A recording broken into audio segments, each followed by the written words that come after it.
this. Unanitext online to me tunanifeel. Staki jokes, nitakureport for real. Huwezi tucheza, Tuko smart so huwezi tucheza. Wazazi, watoi na maithu wetu. Don't be fooled.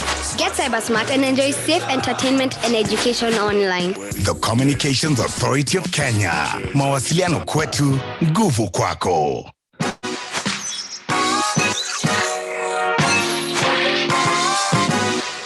Nabonga na watoi kujua mambo za online. Pia na create time wafanye vitu offline. Chungeni gadgets na sites wana use. Msiwache strangers wapate chance kuabuse. Nimeshindaje pesa kompe sija participate. Unadai info yangu na ikwe private say. Identity yangu haupati utumi. Kitu zangu ni zangu na bado nitazishikilia. Una post story ati ni real news. Mimi sikuamini mpaka nionyeshe size of this. Unanitext online to me tunanifeel. Staki jokes, nitakureport for real. Huwezi tucheza, Tuko smart so huwezi tucheza. Wazazi, watoi na maithu wetu. Don't be fooled.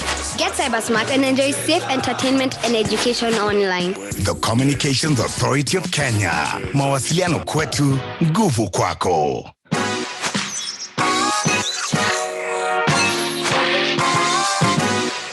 Nabonga na watoi kujua mambo za online. Pia na create time wafanye vitu offline. Chungeni gadgets na sites wana use. Msiwache strangers wapate chance kuabuse. Nimeshindaje pesa kompe sija participate.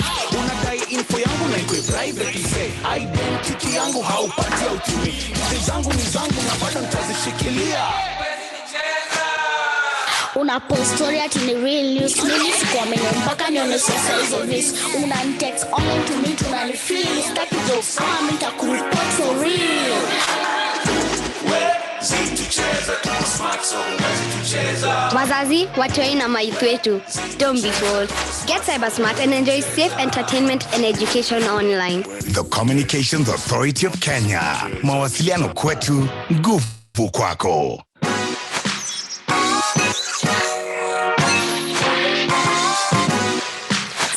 Watoi kujua mambo za online. Pia na create time wafanye vitu offline. Chungeni gadgets na sites wana use. Msiwache strangers wapate chance kuabuse. Nimeshindaje pesa kompe sija participate.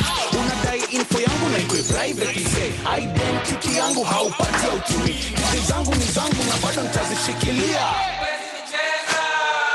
Una post story ati ni real news. Mimi sikuamini mpaka nionyeshe size of this. Unanitext online to me tunanifeel. Staki jokes, nitakureport for real. Huwezi tucheza, Tuko smart so huwezi tucheza. Wazazi, watoi na maithu wetu. Don't be fooled. Get CyberSmart and enjoy safe entertainment and education online. The Communications Authority of Kenya. Mawasiliano kwetu, nguvu kwako.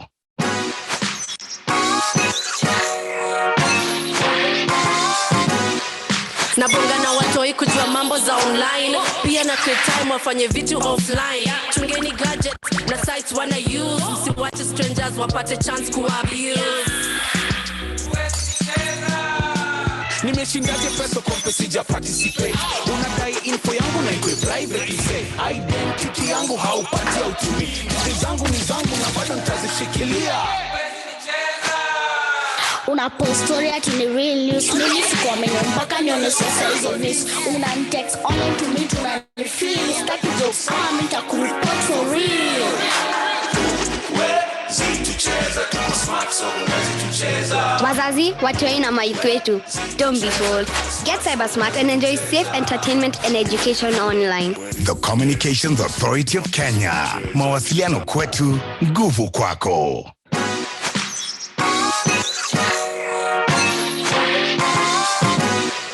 Nabonga na watoi kujua mambo za online. Pia na create time wafanye vitu offline. Chungeni gadgets na sites wana use. Msiwache strangers wapate chance kuabuse. Nimeshindaje pesa kompe sija participate. Unadai info yangu na ikwe private say. Identity yangu haupati utumi. Kitu zangu ni zangu na bado nitazishikilia. Una Unapostory ati ni real news. Mimi sikuamini mpaka nione size of this. Unanitext online to me tunanifeel. Staki jokes kama nitakureport for real.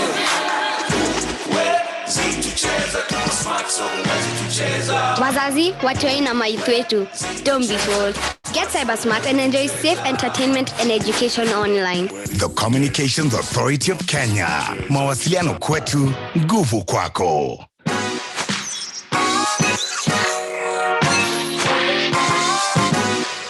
Nabonga na watoi kujua mambo za online. Pia na create time wafanye vitu offline. Chungeni gadgets na sites wana use. Msiwache strangers wapate chance kuabuse. Nimeshindaje pesa kompe sija participate. Unadai info yangu na ikwe private say. Identity yangu haupati utumi. Hizi zangu ni zangu na bado nitazishikilia. Unapostory ati ni real news. Mimi sikuamini mpaka nione size of this. Unanitext online to me tunanifeel. Staki jokes kama nitakureport for real. Huwezi tucheza, tuko smart so huwezi tucheza. Wazazi, watoi na maithu wetu, don't be fooled. Get CyberSmart and enjoy safe entertainment and education online. The Communications Authority of Kenya. Mawasiliano kwetu, nguvu kwako.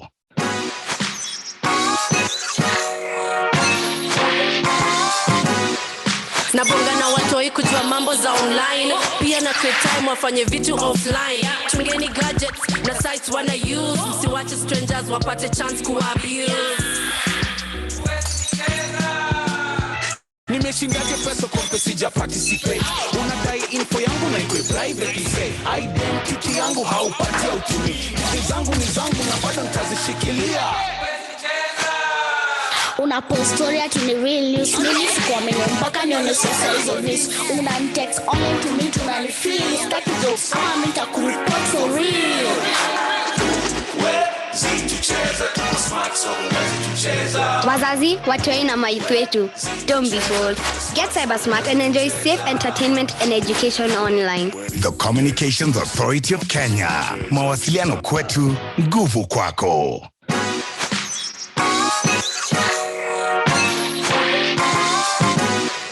Nabonga na watoi kujua mambo za online. Pia na create time wafanye vitu offline. Chungeni gadgets na sites wana use. Msiwache strangers wapate chance kuabuse. Nimeshindaje pesa kompe sija participate. Unadai info yangu na ikwe private say. Identity yangu haupati utumi. Hizi zangu ni zangu na bado nitazishikilia. Unapostory ati ni real news. Mimi sikuamini mpaka nione size of this. Unanitext online to me tunanifeel. Staki jokes kama nitakureport for real. Huwezi tucheza, tuko smart so huwezi tucheza. Wazazi, watoi na maithu wetu, don't be fooled. Get CyberSmart and enjoy safe entertainment and education online. The Communications Authority of Kenya. Mawasiliano kwetu, nguvu kwako.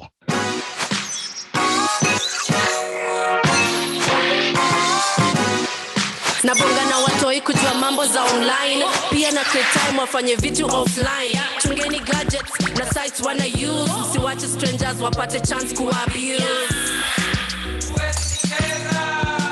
Nimeshindaje pesa kompe sija participate.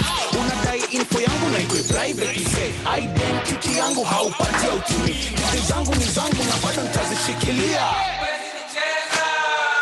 Unapostory ati ni real news. Mimi sikuamini mpaka nione size of this. Unanitext online to me tunanifeel. Staki jokes kama nitakureport for real. Huwezi tucheza, tuko smart so huwezi tucheza. Wazazi, watoi na maithu wetu, don't be fooled. Get CyberSmart and enjoy safe entertainment and education online. The Communications Authority of Kenya. Mawasiliano kwetu, nguvu kwako.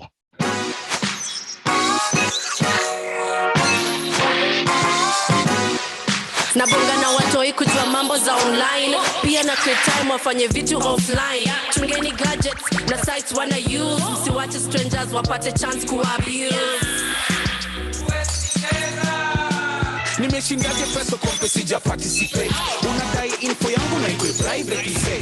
Identity yangu haupati utumi. Hizi zangu ni zangu na bado nitazishikilia. Una post story ati ni real news. Mimi sikuamini mpaka nionyeshe size of this. Una text online to me tunanifeel. Staki jokes kama nitakureport for real. Huwezi tucheza, tuko smart so huwezi tucheza. Wazazi, watoi na maithu wetu, don't be fooled. Get CyberSmart and enjoy safe entertainment and education online. The Communications Authority of Kenya. Mawasiliano kwetu, nguvu kwako.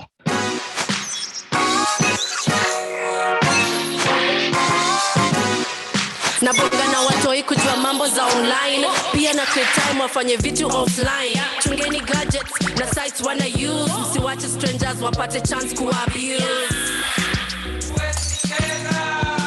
Nimeshindaje pesa kompe sija participate. Unadai info yangu na ikwe private say. Identity yangu haupati utumi. Kitu zangu ni zangu na bado nitazishikilia. Una post story ati ni real news. Mimi sikuamini mpaka nionyeshe size of this. Una text online to me tunanifeel. Staki jokes kama nitakureport for real. Huwezi tucheza, tuko smart so huwezi tucheza. Wazazi, watoi na maithu wetu, don't be fooled. Get CyberSmart and enjoy safe entertainment and education online. The Communications Authority of Kenya. Mawasiliano kwetu, nguvu kwako.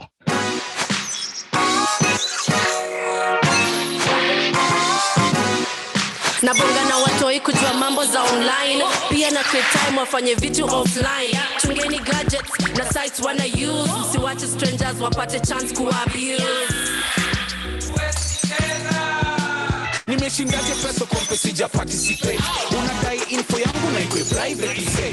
Identity yangu haupati utumi. Kitu zangu ni zangu na bado nitazishikilia. Una post story ati ni real news. Mimi sikuamini mpaka nionyeshe size of this. Una text online to me tunanifeel. Staki jokes kama nitakureport for real. Huwezi tucheza, tuko smart so huwezi tucheza. Wazazi, watoi na maithu wetu, don't be fooled. Get CyberSmart and enjoy safe entertainment and education online. The Communications Authority of Kenya. Mawasiliano kwetu, nguvu kwako.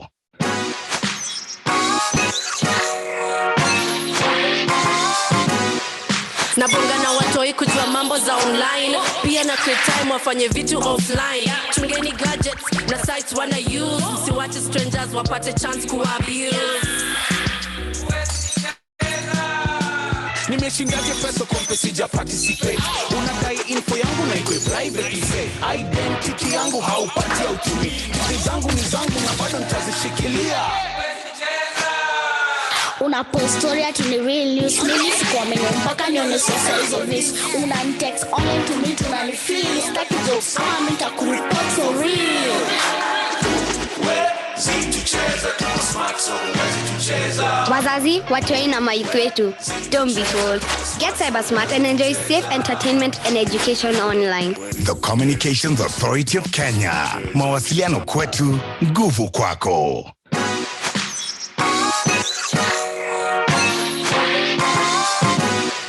Nabonga na watoi kujua mambo za online. Pia na create time wafanye vitu offline. Chungeni gadgets na sites wana use. Msiwache strangers wapate chance kuabuse. Nimeshindaje pesa kompe sija participate. Unadai info yangu na ikwe private say. Identity yangu haupati utumi. Kitu zangu ni zangu na bado nitazishikilia. Una post story ati ni real news. Mimi sikuamini mpaka nionyeshe size of this. Una text online to me tunanifeel. Staki jokes kama nitakureport for real. Huwezi tucheza, tuko smart so huwezi tucheza. Wazazi, watoi na maithu wetu, don't be fooled. Get CyberSmart and enjoy safe entertainment and education online. The Communications Authority of Kenya. Mawasiliano kwetu, nguvu kwako.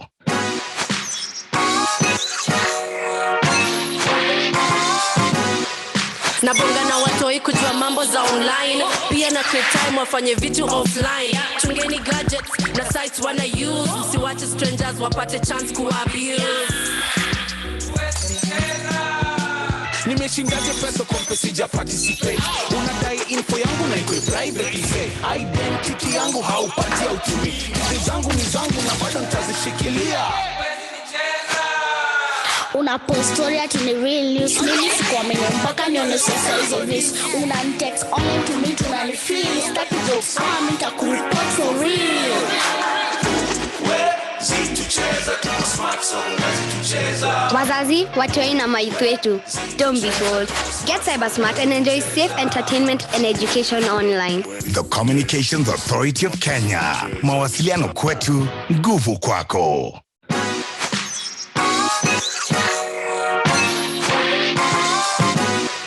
Nabonga na watoi kujua mambo za online. Pia na create time wafanye vitu offline. Chungeni gadgets na sites wana use. Msiwache strangers wapate chance kuabuse. Nimeshindaje pesa kwa pesa sija participate. Unadai info yangu na iko private say. Identity yangu haupati utumi. Hizi zangu ni zangu na bado nitazishikilia. Una post story ati ni real news. Mimi sikuamini mpaka nione sasa hizo vis. Una text online to me tunanifeel. Staki jokes mimi nitakureport for real. Huwezi tucheza, tuko smart so huwezi tucheza. Wazazi, watoi na maithu wetu, don't be fooled. Get CyberSmart and enjoy safe entertainment and education online. The Communications Authority of Kenya. Mawasiliano kwetu, nguvu kwako.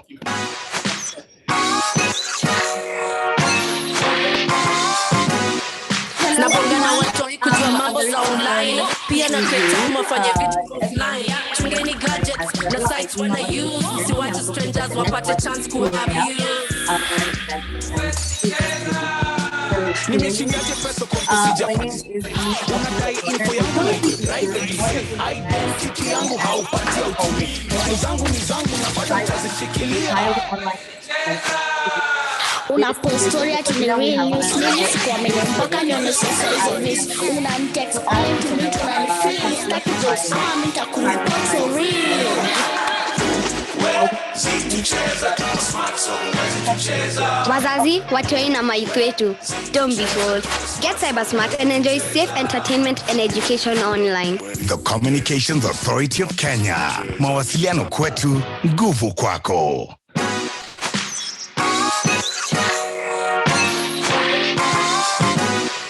Nabonga na watoi kujua mambo za online. Pia na create time wafanye vitu offline. Chungeni gadgets na sites wana use. Msiwache strangers wapate chance kuabuse. Nimeshindaje pesa kwa pesa sija participate. Unadai info yangu na iko private say. Identity yangu haupati utumi. Hizi zangu ni zangu na bado nitazishikilia.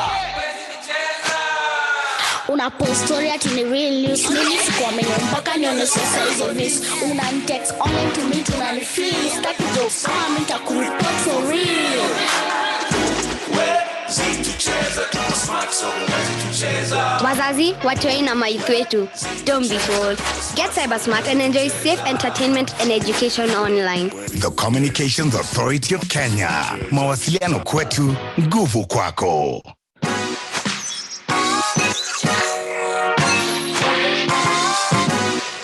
Nabonga na watoi kujua mambo za online. Pia na create time wafanye vitu.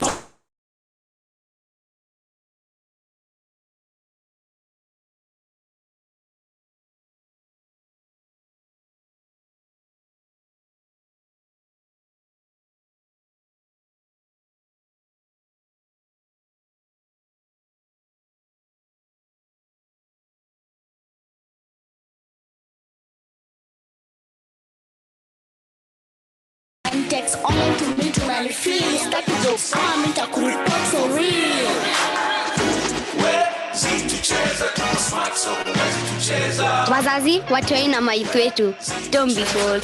Get CyberSmart and enjoy safe entertainment and education online. The Communications Authority of Kenya. Mawasiliano kwetu, nguvu kwako.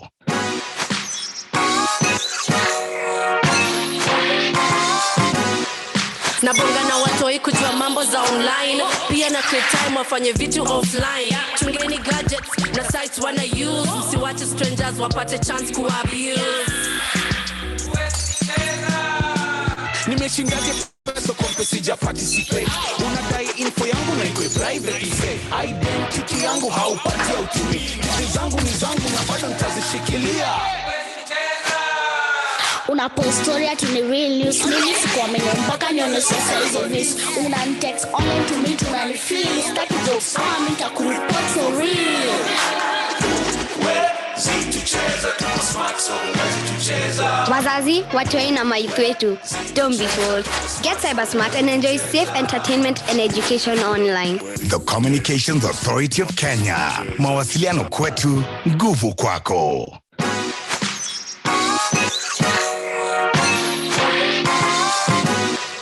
Nabonga na watoi kujua mambo za online. Pia na create time wafanye vitu offline. Chungeni gadgets na sites wana use. Msiwache strangers wapate chance kuabuse.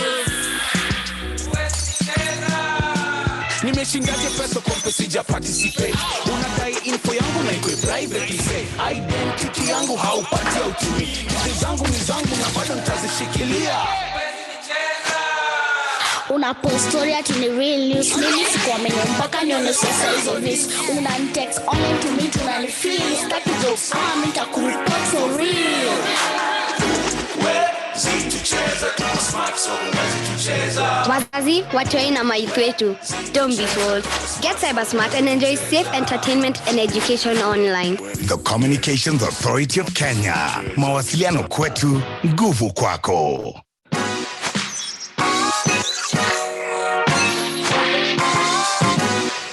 Nabonga na watoi kujua mambo za online. Pia na create time wafanye vitu offline. Chungeni gadgets na sites wana use. Msiwache strangers wapate chance kuabuse. Nimeshindaje pesa kwa sija participate. Unadai info yangu na iko private say. Identity yangu haupati utumi. Kitu zangu ni zangu na bado nitazishikilia. Unapost story ati ni real news. Mimi sikuamini mpaka nionyeshe size of this. Unanitext online to me tunanifeel. Staki jokes mimi nitakureport for real. Huwezi tucheza, tuko smart so huwezi tucheza. Wazazi, watoi na maithu wetu, don't be fooled. Get CyberSmart and enjoy safe entertainment and education online. The Communications Authority of Kenya. Mawasiliano kwetu.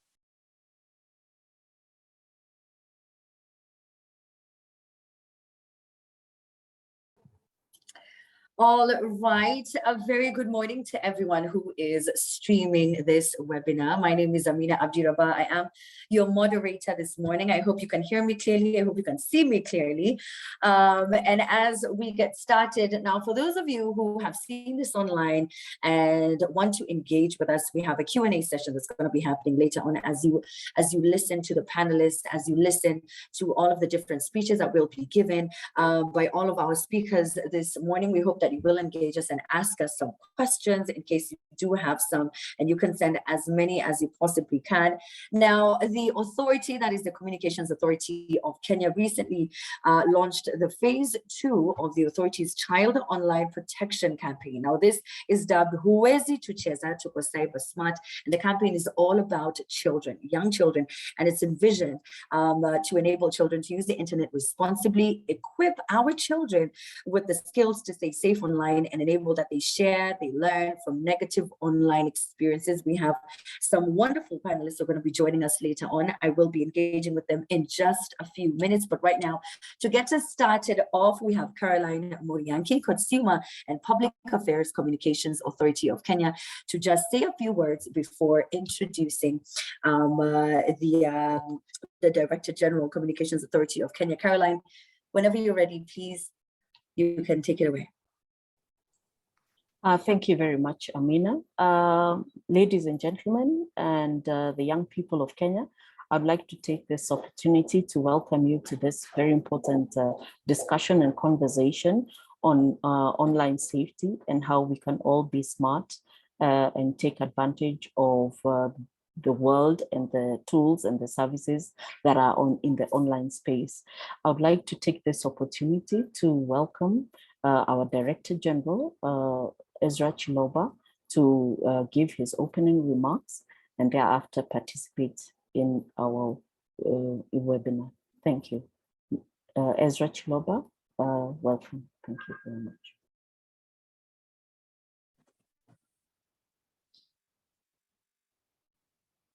All invited guests, colleagues, ladies and gentlemen, good morning. It is my pleasure to welcome you to this forum on child online protection. And I wish to thank the panelists as well as the participants for accepting our invitation to participate in this webinar. Your commitment to making the internet a safer place for our children is appreciated. Thank you. Our children's safety is increasingly being shaped by the rapid evolution and adoption of technologies, a component that is now an eminent part of our lives. Today's ICT's technological explosion has proved to be no respect of age, gender, or social status. It imposes on us the hard policies, strategic and operational choices with regard to this double-edged revolution. In this digital age, the cyberspace is increasingly becoming complex, thereby requiring any responsible society to do all that it can to safeguard consumers of ICTs and children in particular, due to their vulnerability, as we know. As authority, we are keen to the fact that many of our children today are tech savvy and have access to mobile phones. With the ubiquitous internet, children have unprecedented access to the cyberspace. That's high exposure to cyber crimes, particularly due to the present and controlled nature of the internet. It is in this regard that the authority is committed to creating awareness on the risks and vulnerabilities to children in the cyberspace, equipping the children and the youth with skills, knowledge, and tools to minimize online-related risks and vulnerabilities, as well as enable them to report online incidences and seek counseling services when necessary. The collective efforts to safeguard our young people online can therefore not be gainsaid. Initiatives such as this we are witnessing today will go a long way to make the internet a safer place for our children. Ladies and gentlemen, this webinar is part of our nationwide awareness on child online protection through various platforms such as the media, webinars, podcasts, bloggers, and online influencers to carry the message to the children. We also plan to engage Kenyans at the grassroots levels through barazas to discuss child online protection issues. This is because we understand that children face a lot of challenges online, including bullying, grooming, exposure to abusive content, radicalization, body shaming, and many more negative content. Despite these dangers, most of them do not know they can seek help, they can report, and seek counseling from professionals.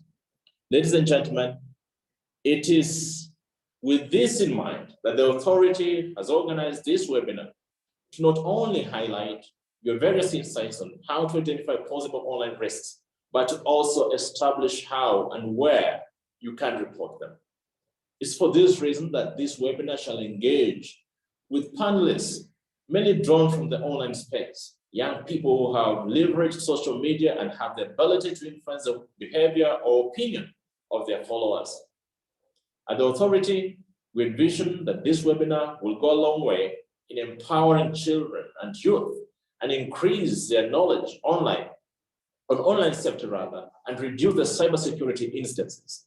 With those remarks, ladies and gentlemen, it is now my pleasure to declare this virtual meeting officially opened.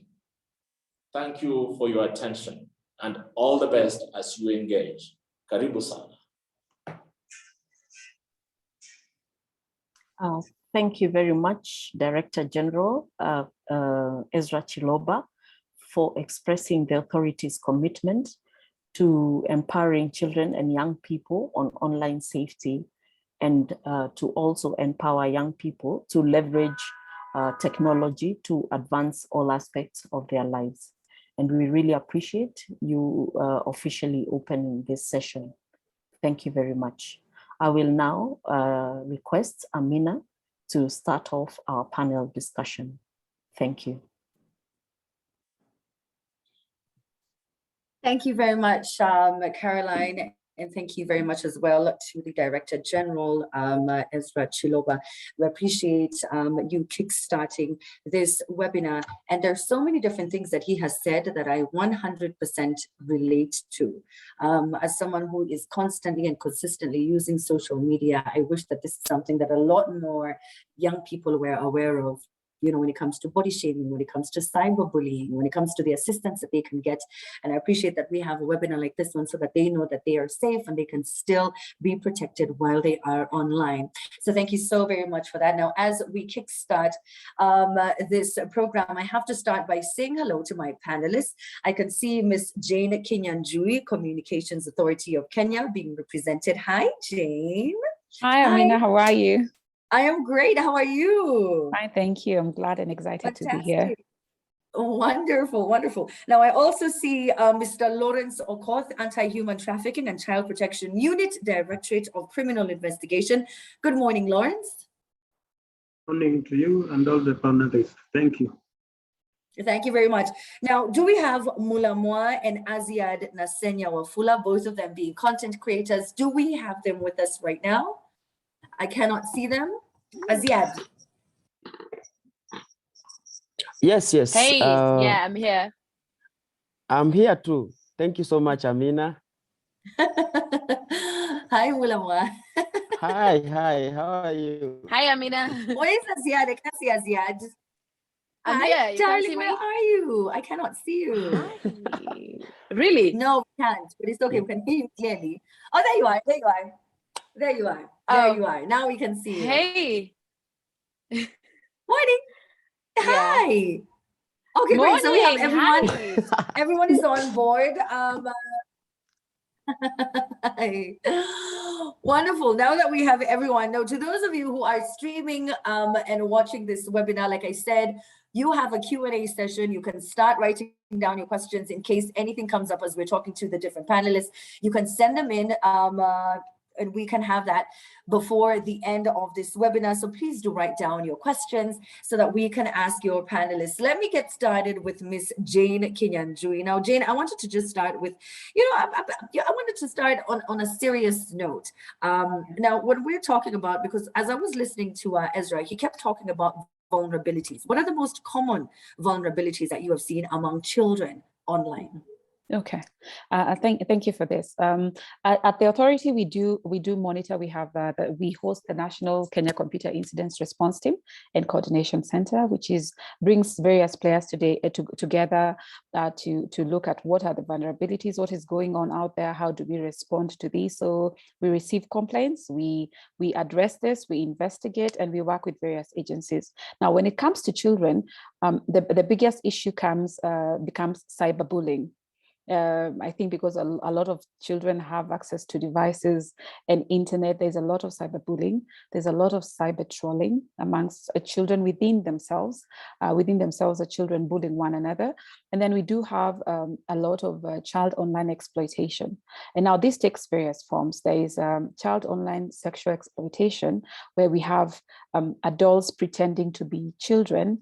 And so they engage with these children. They'll think that at 13-year-old, we think they're talking to a 13-year-old, while in real sense, they're not talking to a 13-year-old. They're talking to a 30, 40, 50-year-old who is then purporting to be their age mate. And so they will share information here. They will share pictures. They might share videos. So there's a lot of that child sexual online exploitation. Then there's still another form of exploitation where children then share a lot of details with these strangers that they're chatting with online. And then this information then is used for various purposes. Like, for example, some of them collect this information maybe for kidnappings. Some of them collect information to then target the parents themselves. So this puts the children and their families at risk, yes. But cyberbullying among the children themselves is quite a big one. And then there is a trolling. As you said, when you began, there's a lot of body shaming. There's a lot of about your school or about your family. There's a lot of online abuse amongst even themselves. Then there's the online trolling and the online exploitation. So those are the highest would say the incidences that we receive. Yeah. Now, from the authorities' ICT sector statistics, specifically on the status of cybersecurity in Kenya, what are some of the trends that you have seen in cyber threats that have been observed so far? Thank you, Amina. The biggest threats that we see are malware related. Malware is still the highest, hundreds and hundreds of millions. We had 148 million. We detected 148 million cyber threats from the period July to September this year. 148. What is the number? 148 million cyber threats. Wow, okay. The ones that we are detecting from our end. This is not considering the people that, the institutions or the assets that we are not monitoring. This does not include the incidences that have been reported to us or the incidences that have not even been reported to us. So of the 148 million on that 3-month period, majority of this was malware. And this is because of how easy it is to spread malware. For example, I always tell my mom, Jesus loves us all, but he's not going to send you a message in the morning and tell you click on this and discover the blessing of the day. So some of these are spread, a majority of these are spread on the mobile or on our smartphones. You send somebody a link and they think, oh, Toyota is celebrating 50 years and you're going to win a car. So somebody clicks on it and downloads and puts in their information, and malware is being put on their devices. So malware is the biggest threat that we have today. And the danger of this is that there is so much. You can have spyware on somebody's phone that is collecting somebody's data. So that becomes an issue of data protection. What are they doing with the data that they're collecting? Because you could have malware that is seated on your device that is just listening into everything that you're doing. Every time you type, every time you have a phone conversation or you send something, somebody is then privy to that. It's the unseen guest in every device. And you can imagine we're using these devices for work, we're using these devices for personal, we're using these devices for business. So the danger there becomes very, very, very large. So malware is the biggest issue that we face today, yes. Yeah, all right. Well, thank you very much, Jane, for that. 148 million, that's quite a number. Now, Lawrence, please tell us more about the mandate of the Anti-Human Trafficking Child Protection Unit and its impact on the lives of Kenyans, especially young people. Thank you very much for the opportunity. The DCI Anti-Human Trafficking and Child Protection Unit is a unit within the Directorate of Criminal Investigation charged with the mandate to investigate all crimes against children, and most serious one, including online and offline cases. So the mandate of the Directorate of Criminal Investigations, its primary duty is to investigate all serious crimes in Kenya. And in 2016, the unit, Anti-Human Trafficking and Child Protection Unit, was established solely to address the cases of serious crimes against children that were experienced before. So the unit is specifically dealing with crimes against children, and at the unit we have a cyber unit section of the unit. Not forgetting that we also have a national forensic lab that is dealing with other types of cybercrime. But the scope of the cybercrime section of the unit is to address online crimes against children. So we are part of the global fight of this kind of crime, because you realize that the internet crimes are borderless. They don't respect territorial borders. And with that, we have strategic initiatives that we have put in place to ensure that even those people who are exploiting our children online are dealt with and are brought to justice. So we work with Interpol. Interpol, we have a crime against children unit that is purely dealing with the children matters. So we are in working partnership with them. We also work with international law enforcement authorities like FBI, National Crime Agency, and other police officers within the other national countries. So another mandate is also to sensitize our officers, because the unit is fully capacitated to deal with this kind of crimes.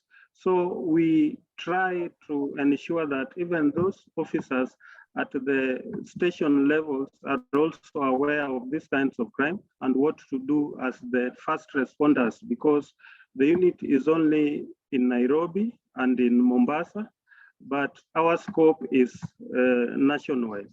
So before we go to the station, we ensure that even those officers manning the child protection desk are also aware and able to respond to this kind of crimes. So we ensure that the cases that are referred to us, even from the KSAT, CAK, are dealt with, and they are pulled down, because the kind of they attack the dignity of the victims, and leaving them on over the internet makes them re-victimized. And the reported medias or the medias under investigations, if they are viral over the social media, it is not easy to deal with them. So that is our mandate in a nutshell. Thank you very much, Lawrence. Now, as we're still on you, what are the most common cybercrime trends that we see in Kenya? In Kenya, what we experience at the unit, most of the cases that we get is to do with the sexual exploitation, where you find that even children, the teens among themselves, they self-generate their pictures inappropriately and share. So the content is all over. There's numerous self-generated content over the media, and there are those people who also, as was said by the CA staff, that when someone uses a social media to entice a child for sexual exploitation, it is also common, and it is against our laws that you cannot produce, and also you cannot manufacture, and you cannot possess child pornographic materials, which is by law referred to as child pornographic materials. But universally, it is a best practice, and we are advocating that it is referred to child abuse materials. So you find there are numerous child abuse materials over the internet, and it is very common. Some are used to cyberbully. Cyberbullying is also another kind of crime, the cybercrime that is reported over at the unit. We also have sextortion, where people are using the media or internet to cyberbully or to threaten other people, maybe to give in or to have sexual contact with them. So those are the kind of cybercrime that we handled at the unit. Thank you very much, Lawrence. Now, you've talked about cyberbullying, and we have Mulamwa. Mulamwa, mambo? Fiti sana Amina. Uko poa? Niko fiti kabisa. Mulamwa historia cyberbullying, it's crazy, you know. Yeah, and the yeah. other you know, someone was mentioning how Kenyans are just either very negative online, or they can bully you just to the end of the world. They're really harsh. Now, you are someone who's faced different levels of this cyberbullying. How do you handle it? How do you protect yourself mentally? You know, it's a lot, isn't it? Yeah, and I'm it's so quite sorry a that lot. you've had to go through that. Numerous. Yeah. Thank you so much for everybody who came through so that I could manage it, because it was not by my own will, as in what will come through wengi they came through for me, and at last I stood up and kept going. So for online bullying, basically you have to know, first of all, what took you to the internet. If it's, you know, making some money, making, you know, changing your life, then you should just focus on that and not focus on the negativity. And also, when you see the negativity is too much, there are some controls on every platform, be it TikTok, Twitter, Instagram, Facebook. You can bar the comments, or you can go to the settings and, remove some words that you don't want people to use on your comment section. So, and the other thing is that you can assign somebody to do that work, as long as you do your comedy, you do your music, you do your fashion online, but you give someone to run the account, so that you don't get to see whatever is going on there, because there is no cure for online bullying, because everybody is seated with some phone, some laptop somewhere, and they write everything. You cannot actually control each and every one of them, but you can control yourself not to look into whatever they are saying or whatever they are coming up about your craft. Yeah, that is true. You never really know what, where they are, what you just see the comment online, and it's someone who maybe had a bad day and they decided ni mula mwa hasira yote ni mula mwa ndo atapata. But I like that you give a really interesting tip. You said that people should be able to, type the kind of words they don't want to see on their page. If you know that things that people are going to say, whether they're fat shaming you, whether they're just, going to say you're not funny or whatever it is, you do that. Now for Aziad, I think your initial introduction to social media was you trending on Twitter, if I am not mistaken, right? Yeah, you're right. And so you didn't even get to experience, the industry, in the way that it is. You just started and bam, you were trending, I think, for like 3 days. And how was all of that for you? And how did you get through that? I mean, it must have been a really difficult experience. And you're so sweet in person. So I'm like, oh man, like, why would they do that? But what was your experience like? And how did you sort of like overcome that? My experience was crazy. Before that, I never thought of cyberbullying as an issue, or rather, I had never thought about it. If you'd have asked me how does cyberbullying feel like, or what is cyberbullying, I don't think I would. Okay, yeah, I would describe it and explain it, but I don't think I would describe it as I know about cyberbullying now. So there I am, my video is trending, and the first few hours, everything is okay, everyone is happy, and I'm like, oh, what? This is nice, okay. The first few hours. And then before that, people start making memes and all the bullying comes in and my number is leaked. And I'm like, you know what? Then my manager calls me. He's like, are you okay? I'm like, yeah, I'm fine. I think I can handle a little hate. I did not know a little hate could turn into a lot of hate. It went on and on and on throughout.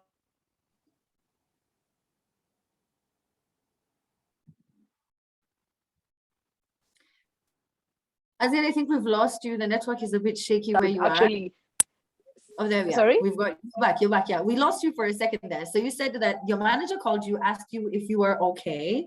And you said, yeah, you're fine. And then, the comments just kept coming and coming. Yeah, sorry, the lights have gone off. Yeah, so the comments kept so yeah, the comments kept on coming and coming. Then I realized, you know what? I don't think I can do this. And the worst bit is that some of my friends could see the comments going on and on social media, and they would screenshot and then they send me on WhatsApp. They're like, look at this one, they're saying this. So they were actually helping to spread the hate without them knowing. So it was terrible for days. It went on for weeks, and then it was just crazy. Or rather, I just thank God for giving me that strength, because when you go to interviews, you have to smile and be okay, because you have to pass positive vibes. But then you go back home, you see those comments that they don't go anywhere, you cry. And then the sad fact that I was just new to social media.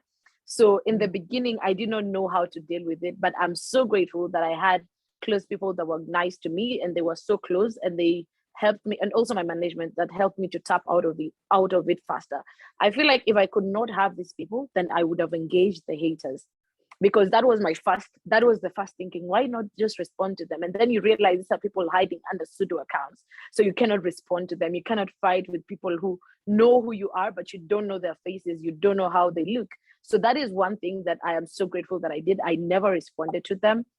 And number two, also, people who are close to me just came to my rescue. They came fast and helped me tap out of it. Otherwise, I think we would be speaking a different story now. Yeah. And especially for like Mulamwa decided, you know what, I don't even want to do comedy anymore. I am quitting. I am done. Mulamwa, you wanted to give up. How did you, what made you come out of that and say, you know what, I am going to stand up for myself. I am me manze mina bamba. Kuna watu wananipenda na mimi nitaendelea na hii career yangu. So actually, I did not want to give up. I actually gave up and banned my, my comedy costume. Yeah. People were thinking that it's for clout or something, but somebody cannot just do that out of the blues because it was getting too much. And I thought comedy will bring change to my life, good change, change my life, but it was turning out to be a very bad thing to be famous in this country. So I decided to give up and ban the shirt. But a lot of people came through, a lot of artists, big artists, a lot of families came through because they sent me videos of their young children saying that I want to be like Mulamwa. Nataka kukua Mulamwa. Hey, video ya Mulamwa. So I was like, I'm impacting a lot of people in the young generation. So if I give up, it will not just be me, but I'll also be telling these other young people who look up to me that you cannot make it. Once you are bullied, you give up and stuff. So I had to come back to my feet for myself and for those who believed in me. And that's why I'm here right now. And no matter what somebody tells me online or thinks of me, I will no longer care because I have so many people to impact. I have a bigger duty now than myself. So those people who supported, they really came through. And I realized that, I'm doing this for me and for those who believe in me. Those who don't want to, they can just say whatever they want to say, but I have goals to achieve. So I came back stronger, stood on my feet, started doing my comedy again. And right now we are even at a very great level than we were at that time. Yeah. Yeah, that is very true. And for you, Aziad, as well, the numbers have multiplied. You now have endorsements and you have all of these deals that you're working on. We're looking at 1.6 million on TikTok. That is that is so huge. And to think it started with a dance that went viral and all that hate helped you get to where you are. And Instagram, we're looking, at more than 1 million. That is huge. Now, I want to talk to Jane for a little bit. Now, Jane, as you've heard what they've said, it was a very difficult journey for them to start their careers. Online Kenyans are brutal. They can be mean. Nasty. And they are, they aim for your soul. They want to come at your soul. And I don't know why, but that's what happens. So please do elaborate on, the authorities' Child Online Protection Program. And also you can touch a bit on this recently launched campaign. Okay, so the authority is set up through the Kenya Information and Communications Act. And so in general, the authority regulates the ICT sector and different facets of the ICT sector. And a key component of regulation is consumer protection, because consumers are the ones who are using these ICT products. So using this consumer protection mandate, then the authority then developed the Child Online Protection Campaign. And this we did with the International Telecommunications Union. They have an ongoing project on global security. And one of the issues that they wanted to focus on was child online protection. So with the ITU and the authority, we came together and developed the campaign. And something that is very interesting about this is because the internet is not a one-stop shop. It's not like you will go to a specific person and they are doing everything. You'll find there's a service provider who provides you with the internet. Then there are so many people in between. So because of that, internet regulation or anything that has to do with the internet has to be multi-stakeholder. You have to have a multi-stakeholder approach. And that's what we did with phase one. We looked at who are all these key people when it comes to protecting children online. If you are talking about protecting children, whether online or offline, you have to talk about the Department of Children's Services. You have organizations like the Cradle that are doing amazing work. You have the service providers like Safaricom, all these people that are providing the infrastructure that is supporting this. So what we did, we worked together with all these various stakeholders and we came up with a campaign.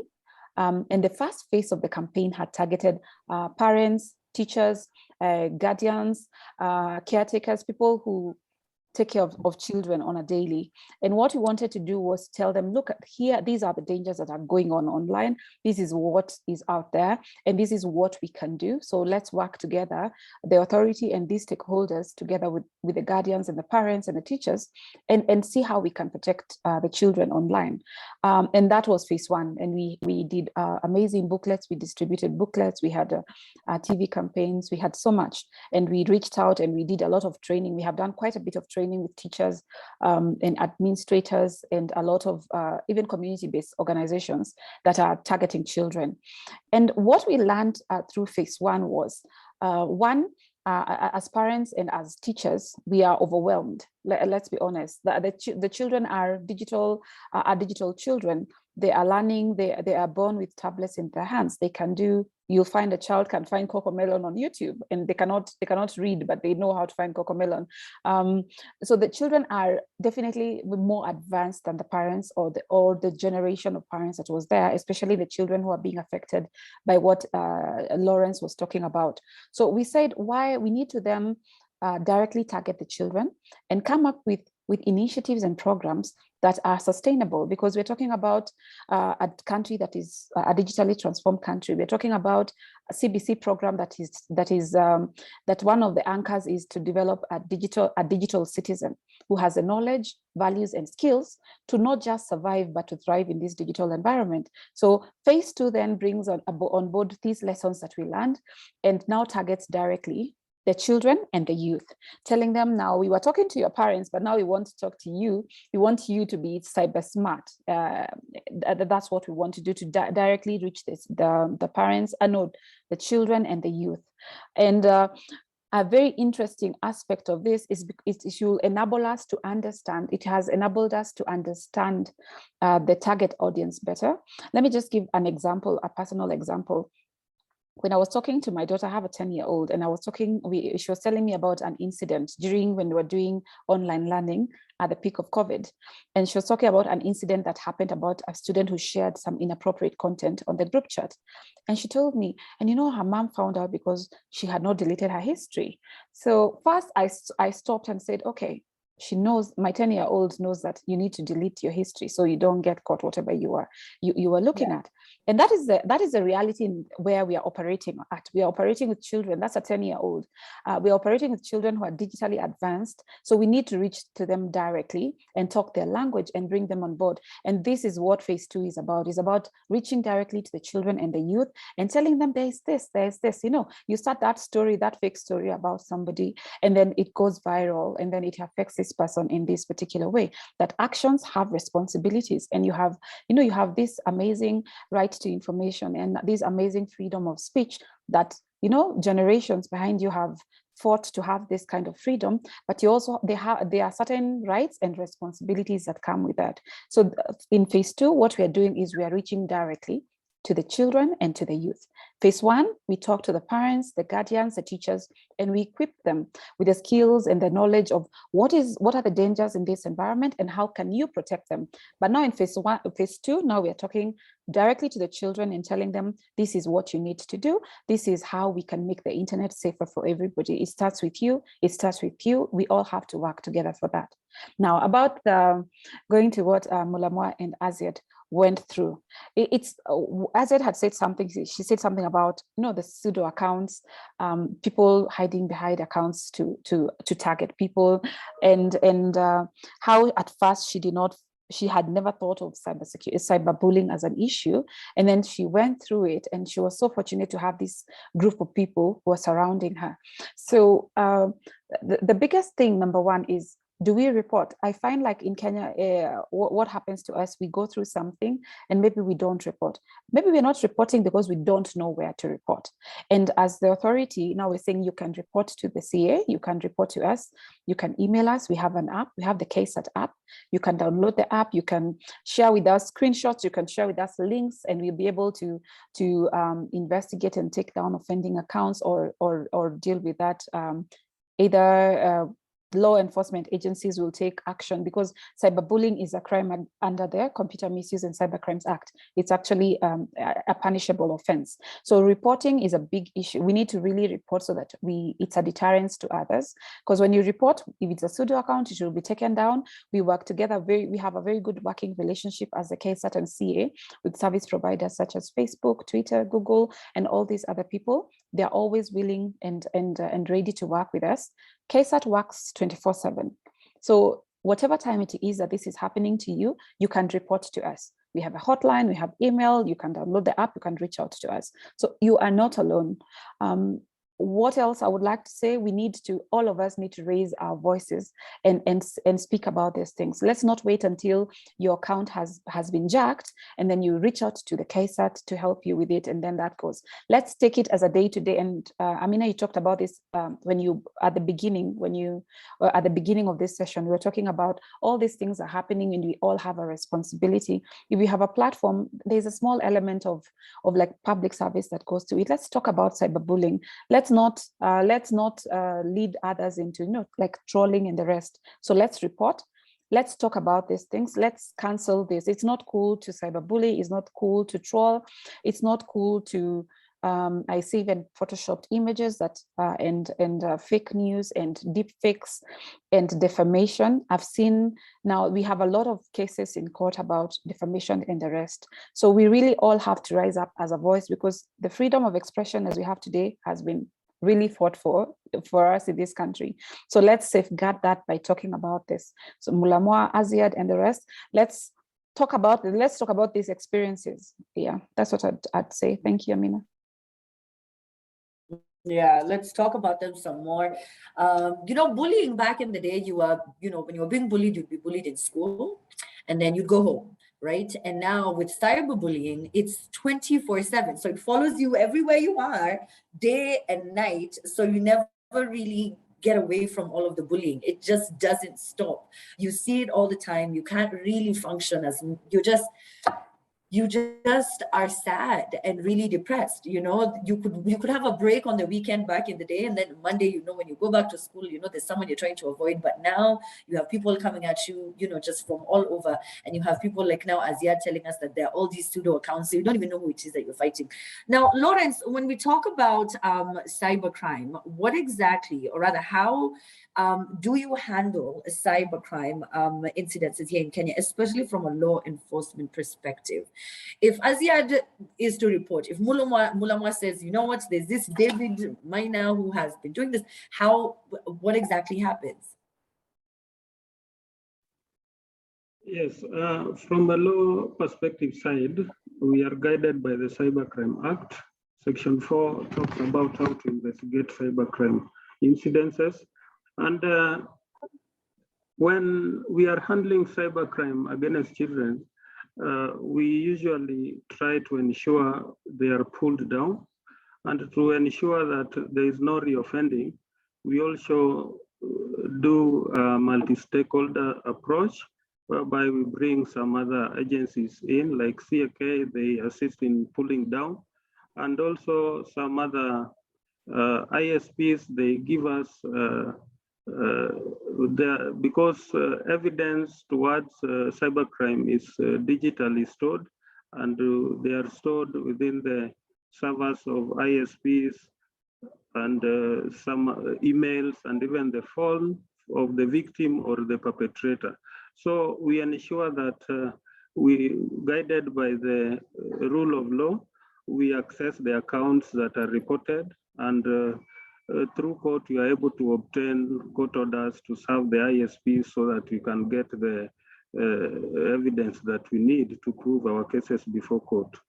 But we also realize it is not all about investigations and arrest of offenders, but we can always participate in some other initiative like this one, so that we ensure that there is no reoffending or rampant offending. We make people aware that it is a crime to even possess, even share child abuse materials. So we ensure that we have contacts to the relevant agencies and NGOs also for psychosocial support and for the recovery of the abused children so that they recover from trauma or the effects of cyberbullying. So that is how we handle it, and we ensure that when we are focusing on a case, the cases we forward to court for prosecutions, and there is ODPP. So we prefer charges and they are approved by the ODPP, and the charges, people are charged before court. So all criminal cases against cyber is against children in terms of cyberbullying or cyber offenses, cybercrime, Computer Misuse and Cybercrime Act 2018. We ensure that they are prosecuted and victims are recovered. In terms of investigations, at times you find that there is a viral computer or a viral case or something that has been reported and the case is going on. We ensure that it is not shared and it is not released to people who are not authorized to see or to hear about these things, just to ensure the dignity of the victim is upheld. So we work with other players in cybersecurity to ensure justice is done to the victims.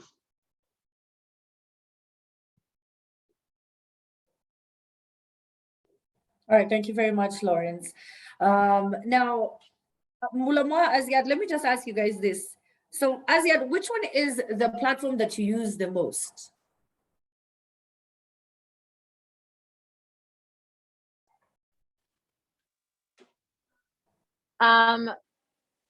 Personally, I think I use TikTok and Instagram almost the same amount of time. Yeah. Do you have, do you know how to adjust the privacy setting? Yeah? Yeah, I do, yeah. What changes have you made so far?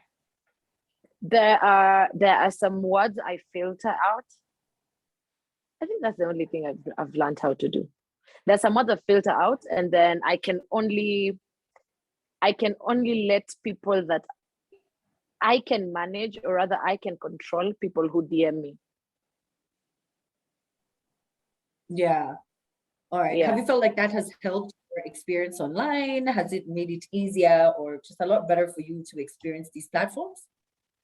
Yeah, it has made it better. And also on TikTok, they have this thing called moderator.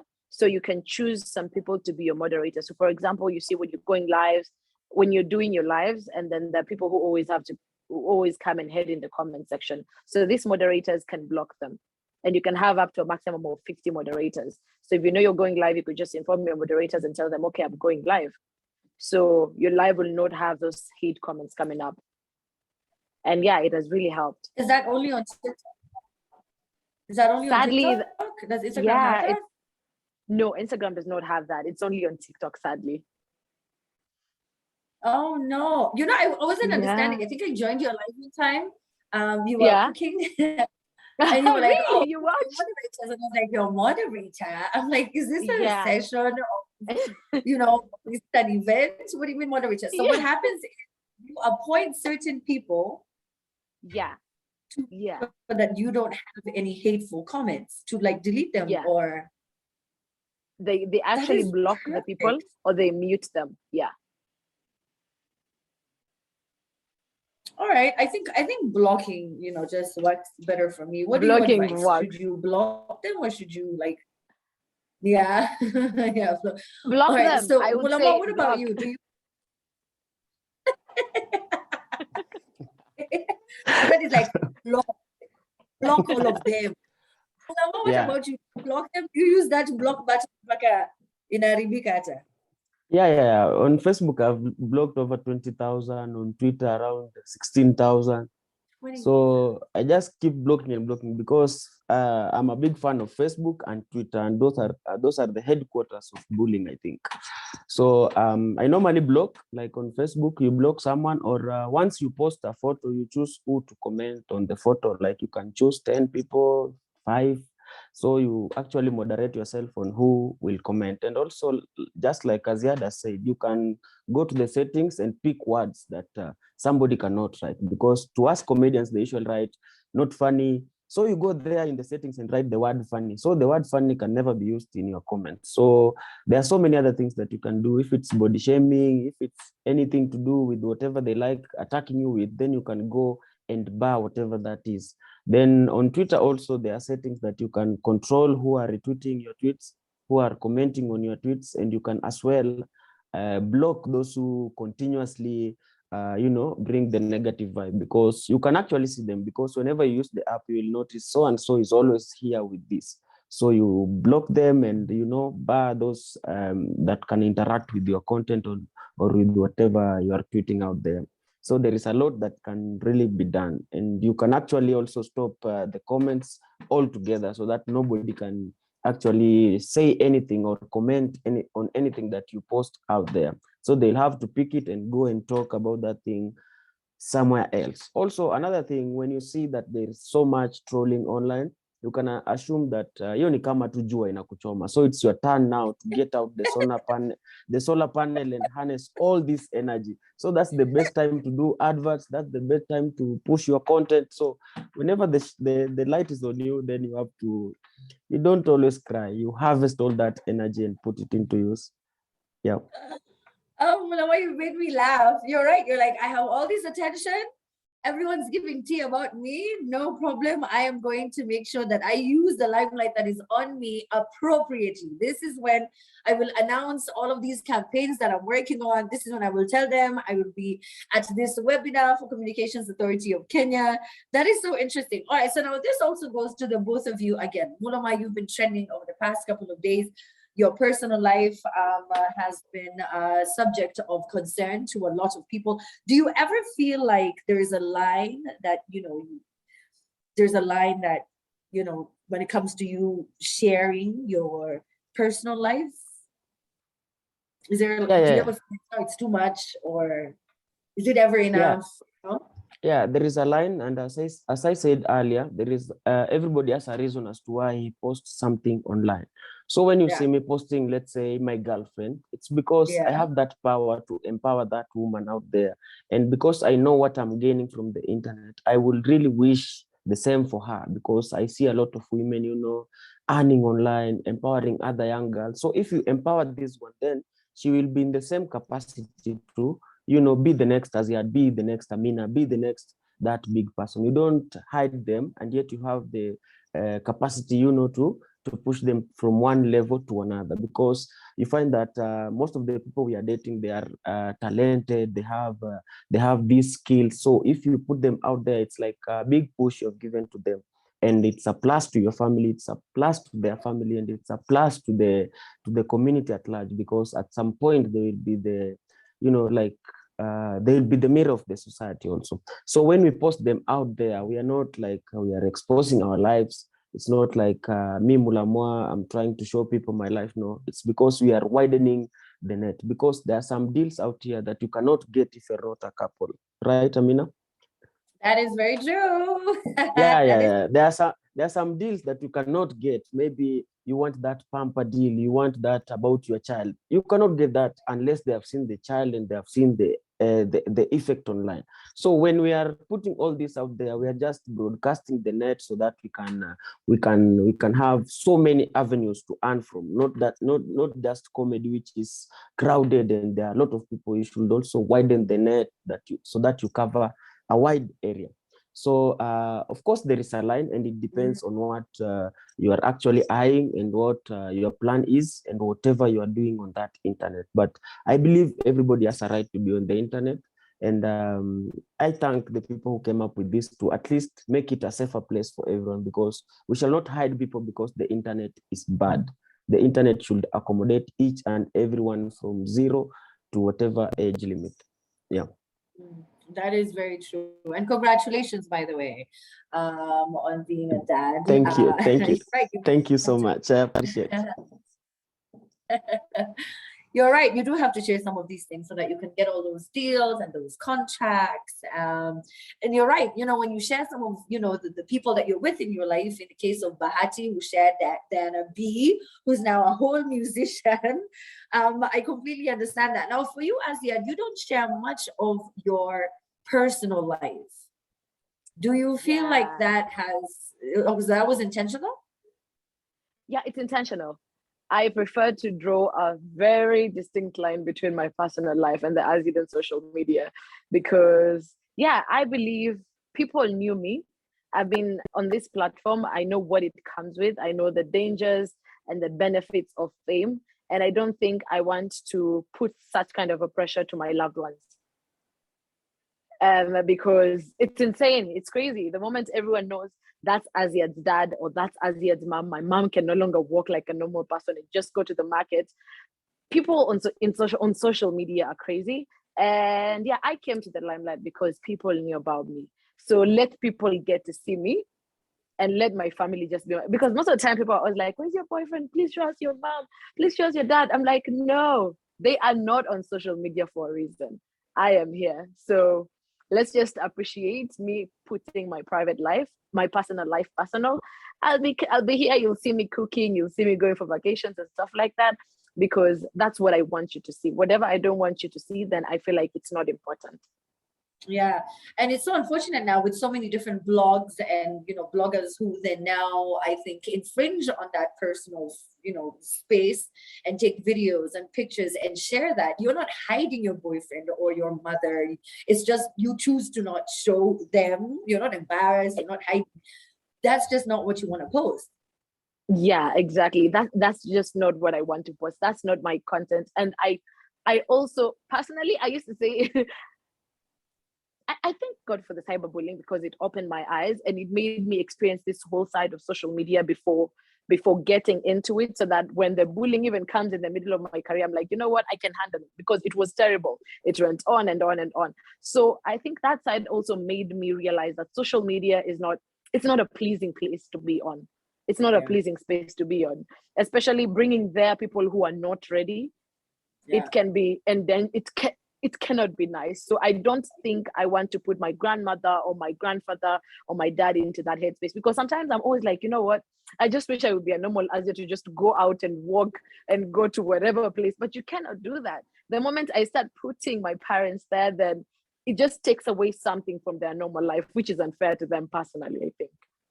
It is, because they did not ask to be online. They did not want to be exactly. They don't even know TikTok challenges. They're like, who are you? And you're like so confusing to them when people say hi to them when they're like in a restaurant. They're like, who are you? They're like, oh, you're it's so insane. Now, for you collectively, I think you have almost close to 3 million followers if you combine all of your numbers online. That is huge. That is a lot of influence, Aziad. Do you, as an influencer, feel a sense of responsibility towards your followers, especially younger children who are big consumers of TikTok? Yes, I feel a huge responsibility because, and especially in terms of education and also bullying, because a lot of people are always like, you were bullied.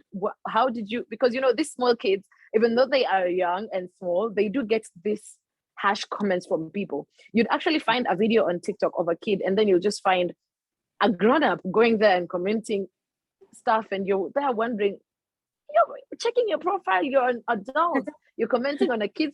Are you okay? Like, do you need a hug? You question people, you're like, okay, it's fine. So I actually get a lot of kids asking me, how do you deal with cyberbullying? I get kids coming into my DMs. They're like, I'm getting bullied in school because I don't have stuff and stuff.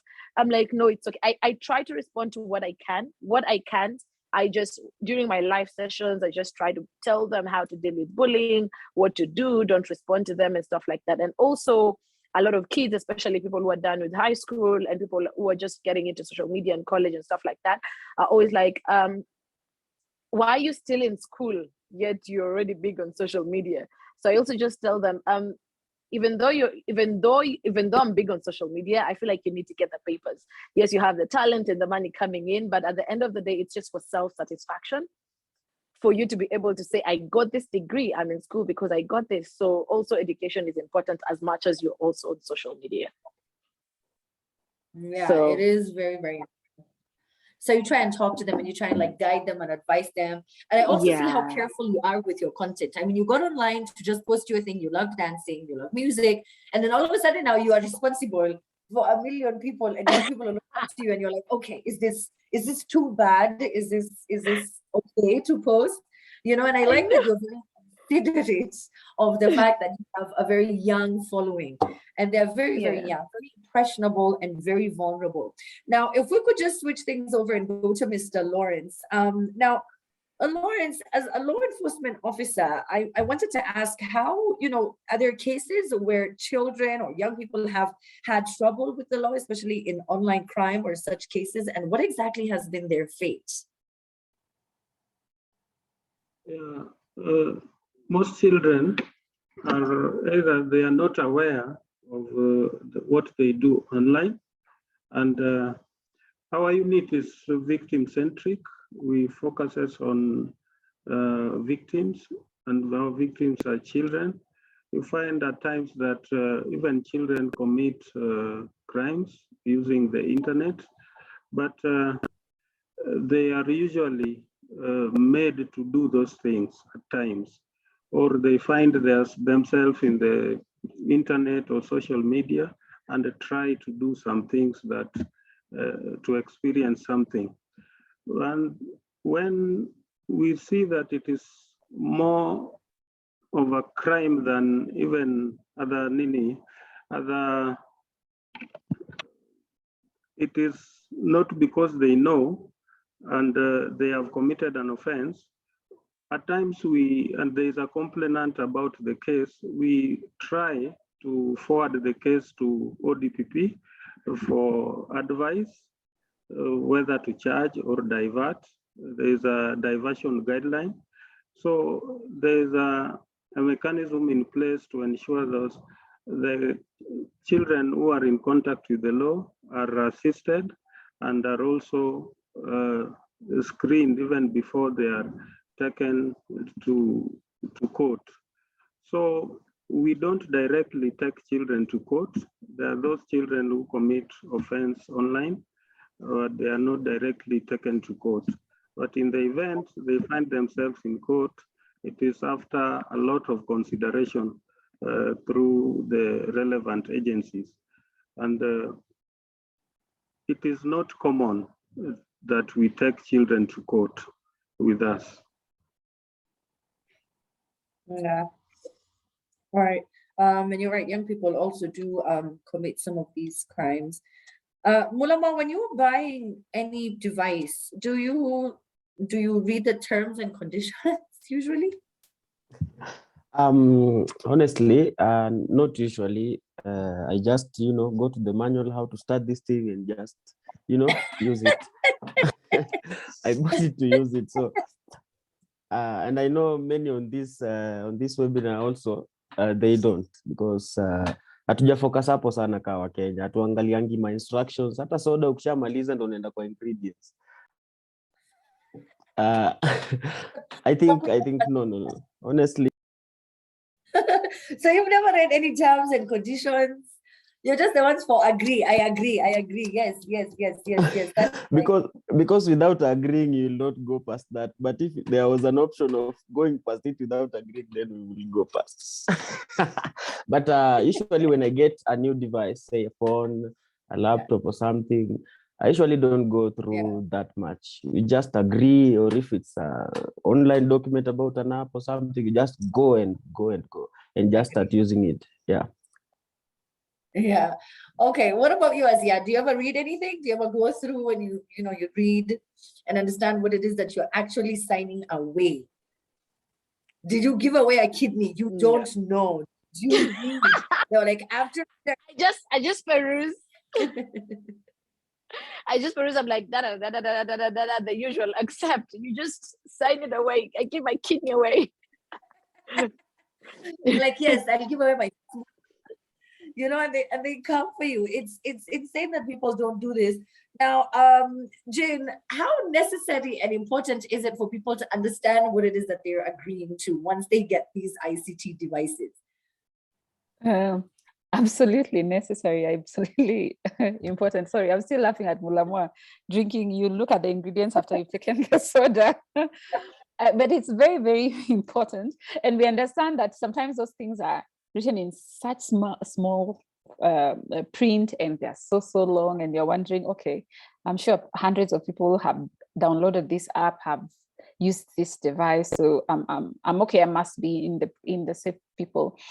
And what I'd like to say, Amina, is there's the regulator can do so much. When it comes to ICT devices that are being used in Kenya, the authority type approves. What this means is that we have to give a certification, we have to test them that they're suitable for use in the country. So that's why when you bring a device, that maybe you bring in a device you were sent for, or you go and buy and just bring it there and has some issues, you usually find there's a challenge with connectivity. If you remember, during the migration, there was a challenge. Some people brought boxes there, the digital boxes that were not working. So the authority has a mandate to protect people. So we do type approval. So any new device, whether it is the iPhone 13 or whatever, they have to be type approved by the authority. We have a type approval lab, and we go through these devices, and if it does not meet the standards of Kenya, then we do not allow that to be sold here. So the authority does that. That's one way in which we protect consumers. On the other way is we have to do a lot of empowerment and education. This means we are constantly educating consumers on whether is how to dispose of your device, electronic waste. We do awareness on that. We have a lot of content. We have, when it comes to cybersecurity, for example, we have 2 guidelines every week. Every week we share 2 bulletins on different aspects, on different kind of things. And what we do is we have innovation and research department, and we are always constantly looking at what is trending, or what are the issues that are going on right now. And then we issue an advisory every day. We have a bulletin to the outsiders, to the consumers, that is the general public, twice a week. When it comes to issues on cybersecurity, we have constant advisories and press statements on issues that are arising. For example, when you had WannaCry, when it was affecting us, we issue one to that. When we see certain critical infrastructure are being targeted, we do issue advisories. We issue around 2,000 advisories a month to different people. But to consumers, we have a lot of information. We have manuals, we have bulletins, we have reports that we post on our website. We have forums like the Kikao Kiku, where we go to counties and talk to people in all our languages and tell them what is going on, and people to give us their feedback. So it's very important for people to be aware, especially in the ICT space, because it's rapidly evolving.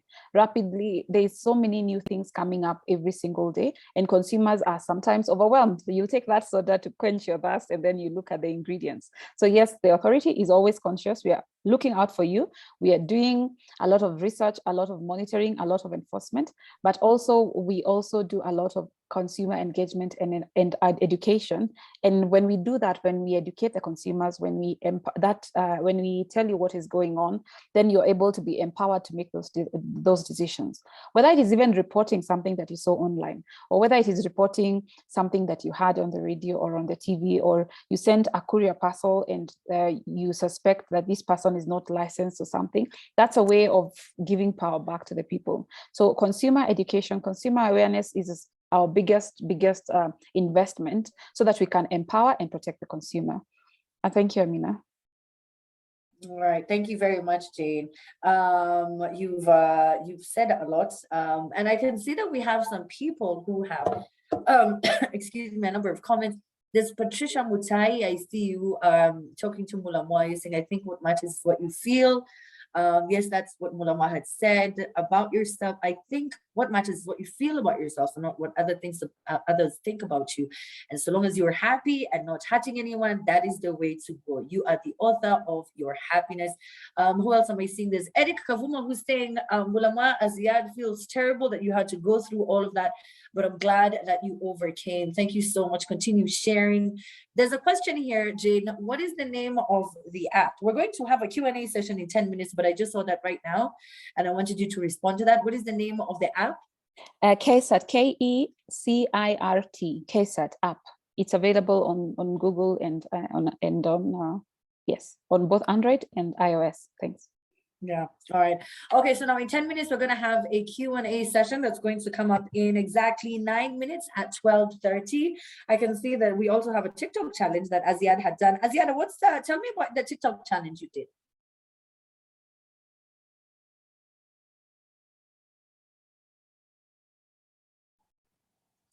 Aziad. Yeah, it's a those people video, who mute. it's a video on the song. How? Yeah. Sorry? Yes, carry on. You were saying? Oh yeah, I was saying the song Tucheza, we are CyberSmart. Yeah, I just danced to that song. Oh, okay. All right. Now we're going to play that TikTok challenge in the next couple of minutes, not now. It's good. You just let it play that audio. All right, fine. So it's going to play in the next few minutes. But I wanted to ask you something. Now, when younger people, ask you these questions about the negative experiences that they have gone through online, and do you feel like there'll ever be a time where it'll be safer for younger people to be online because of the constant hate and negativity that they go through on a daily basis? I hope for that day, because it's sad the amount of negative energy that is online, and you cannot assure people that there's a day that it'll completely be over. So what I tell them is how to learn to deal with it.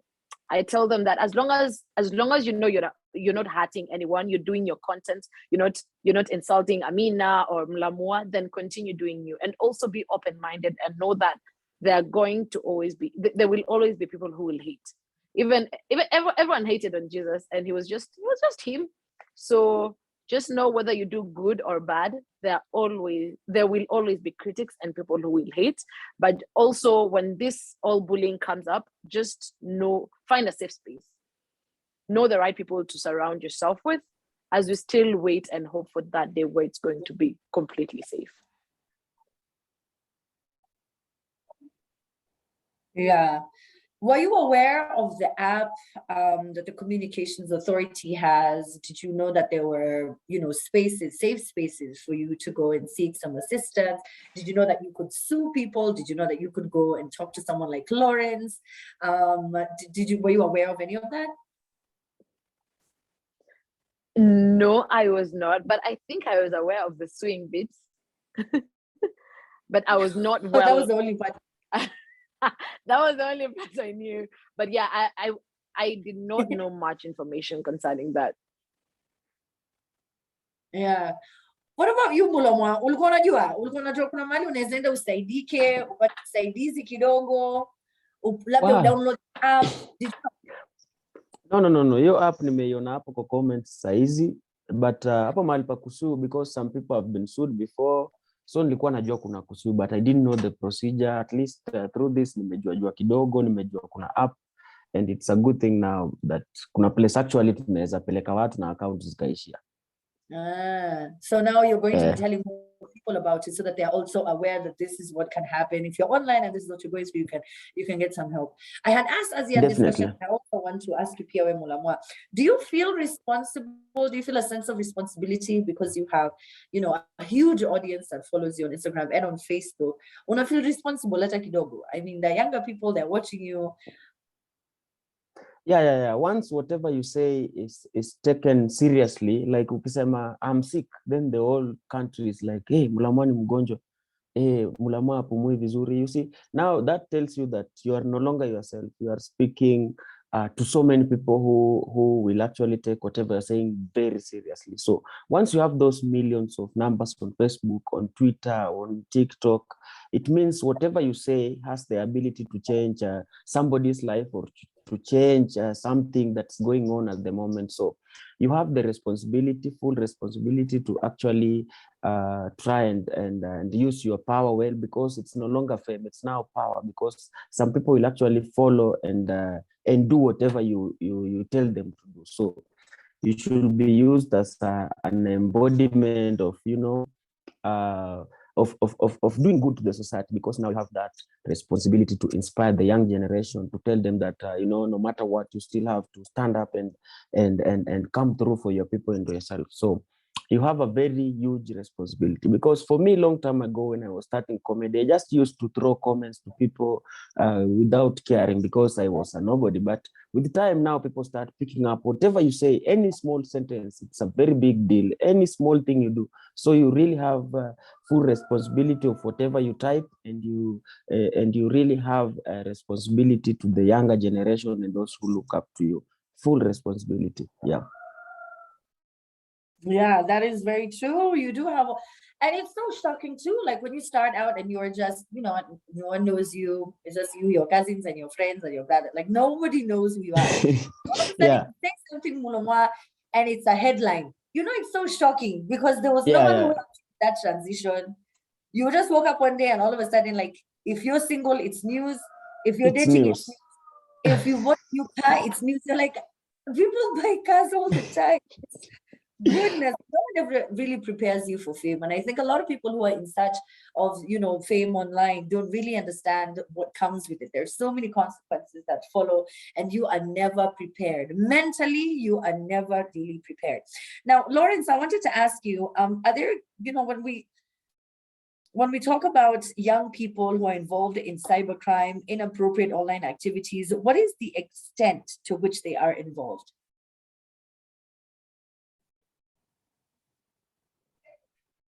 Yeah, most recently, there was a report by the ECPAT, Interpol, UNICEF, that was done just to get the extent of cybercrime against children in Kenya.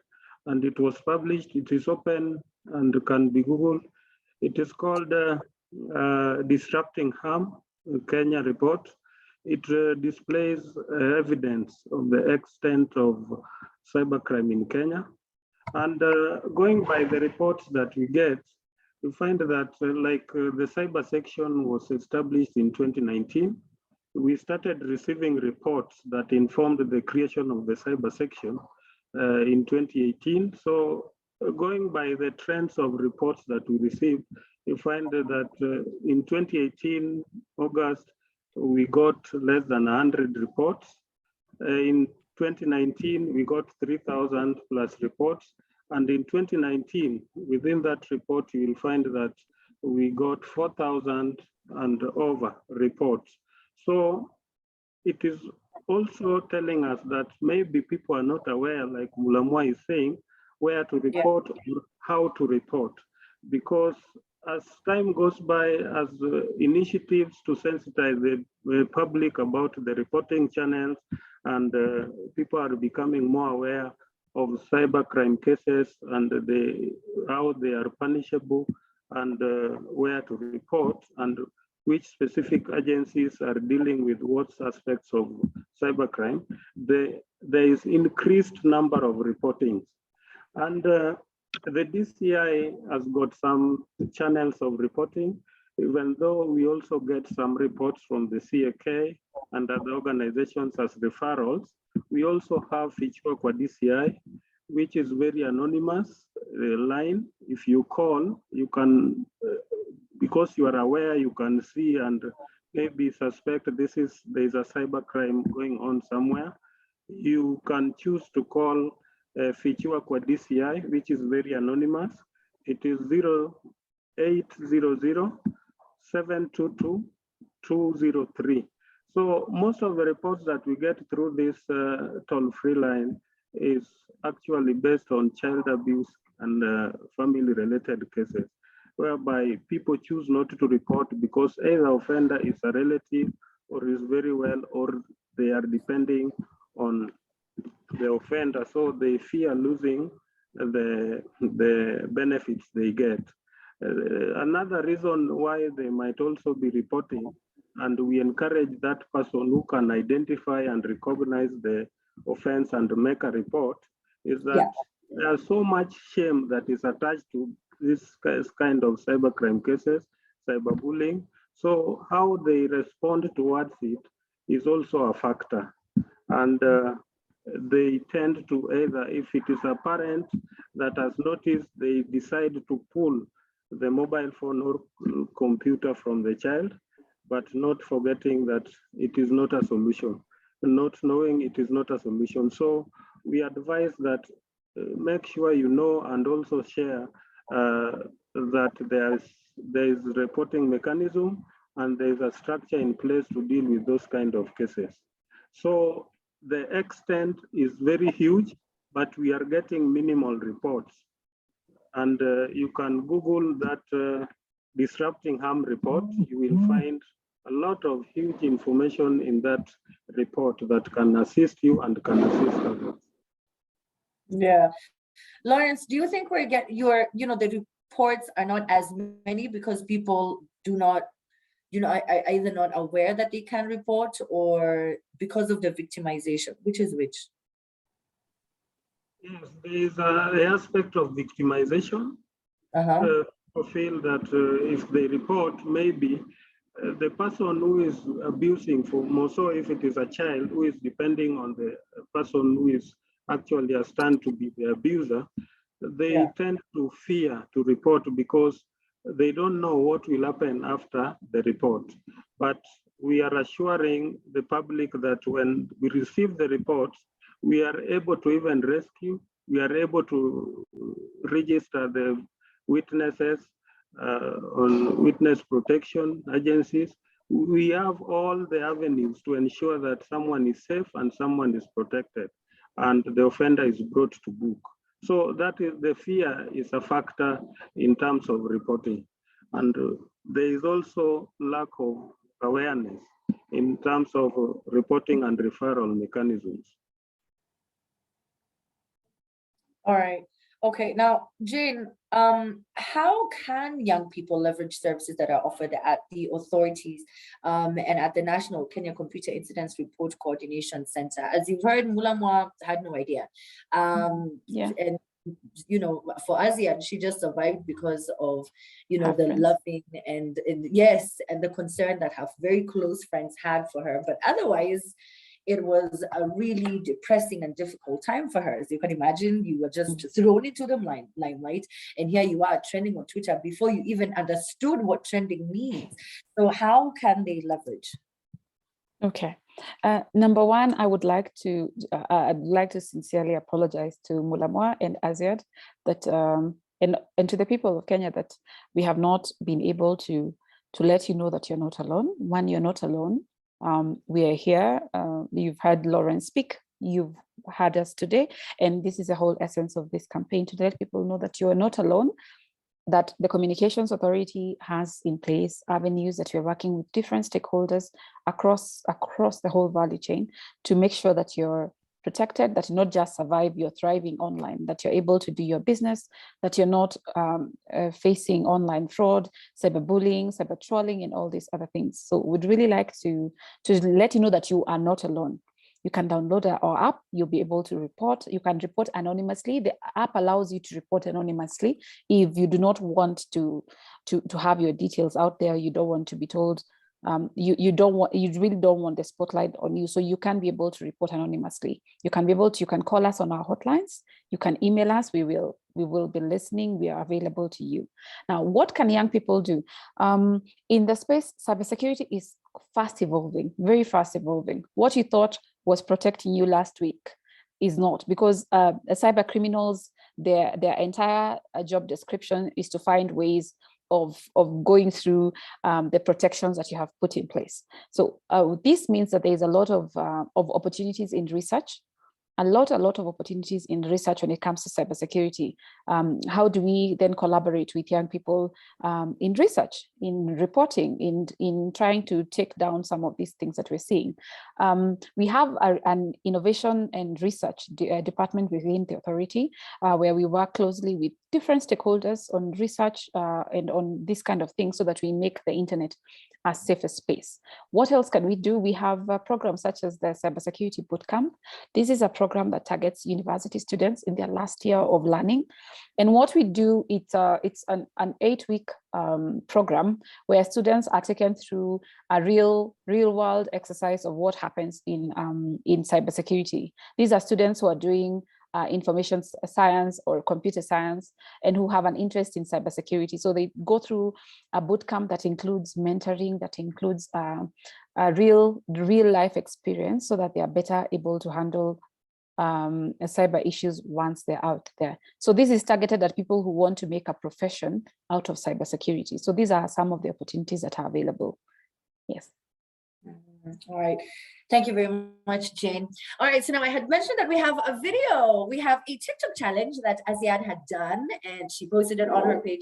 But I want you to also see it, and I was hoping that maybe we could all dance. Lawrence, are you ready to dance? I'm kidding.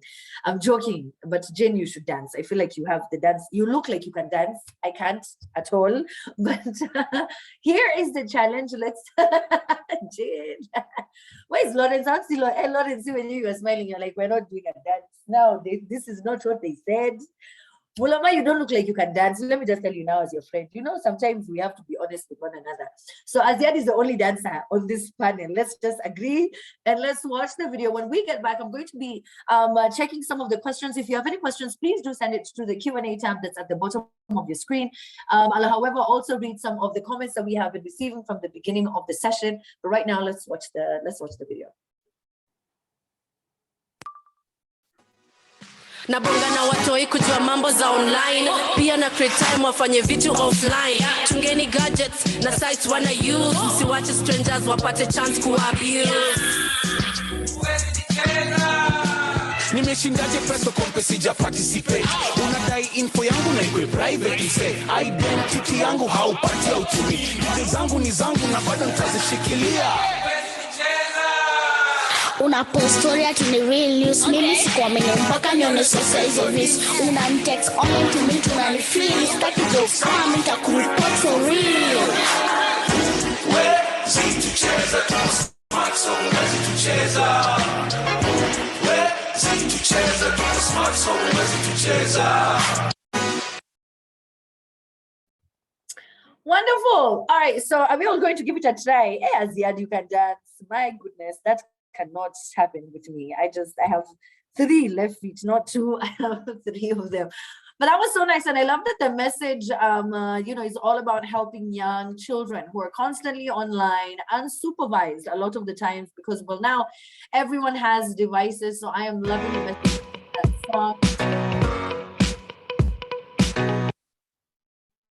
And that is the app. If you can see it, there is the app.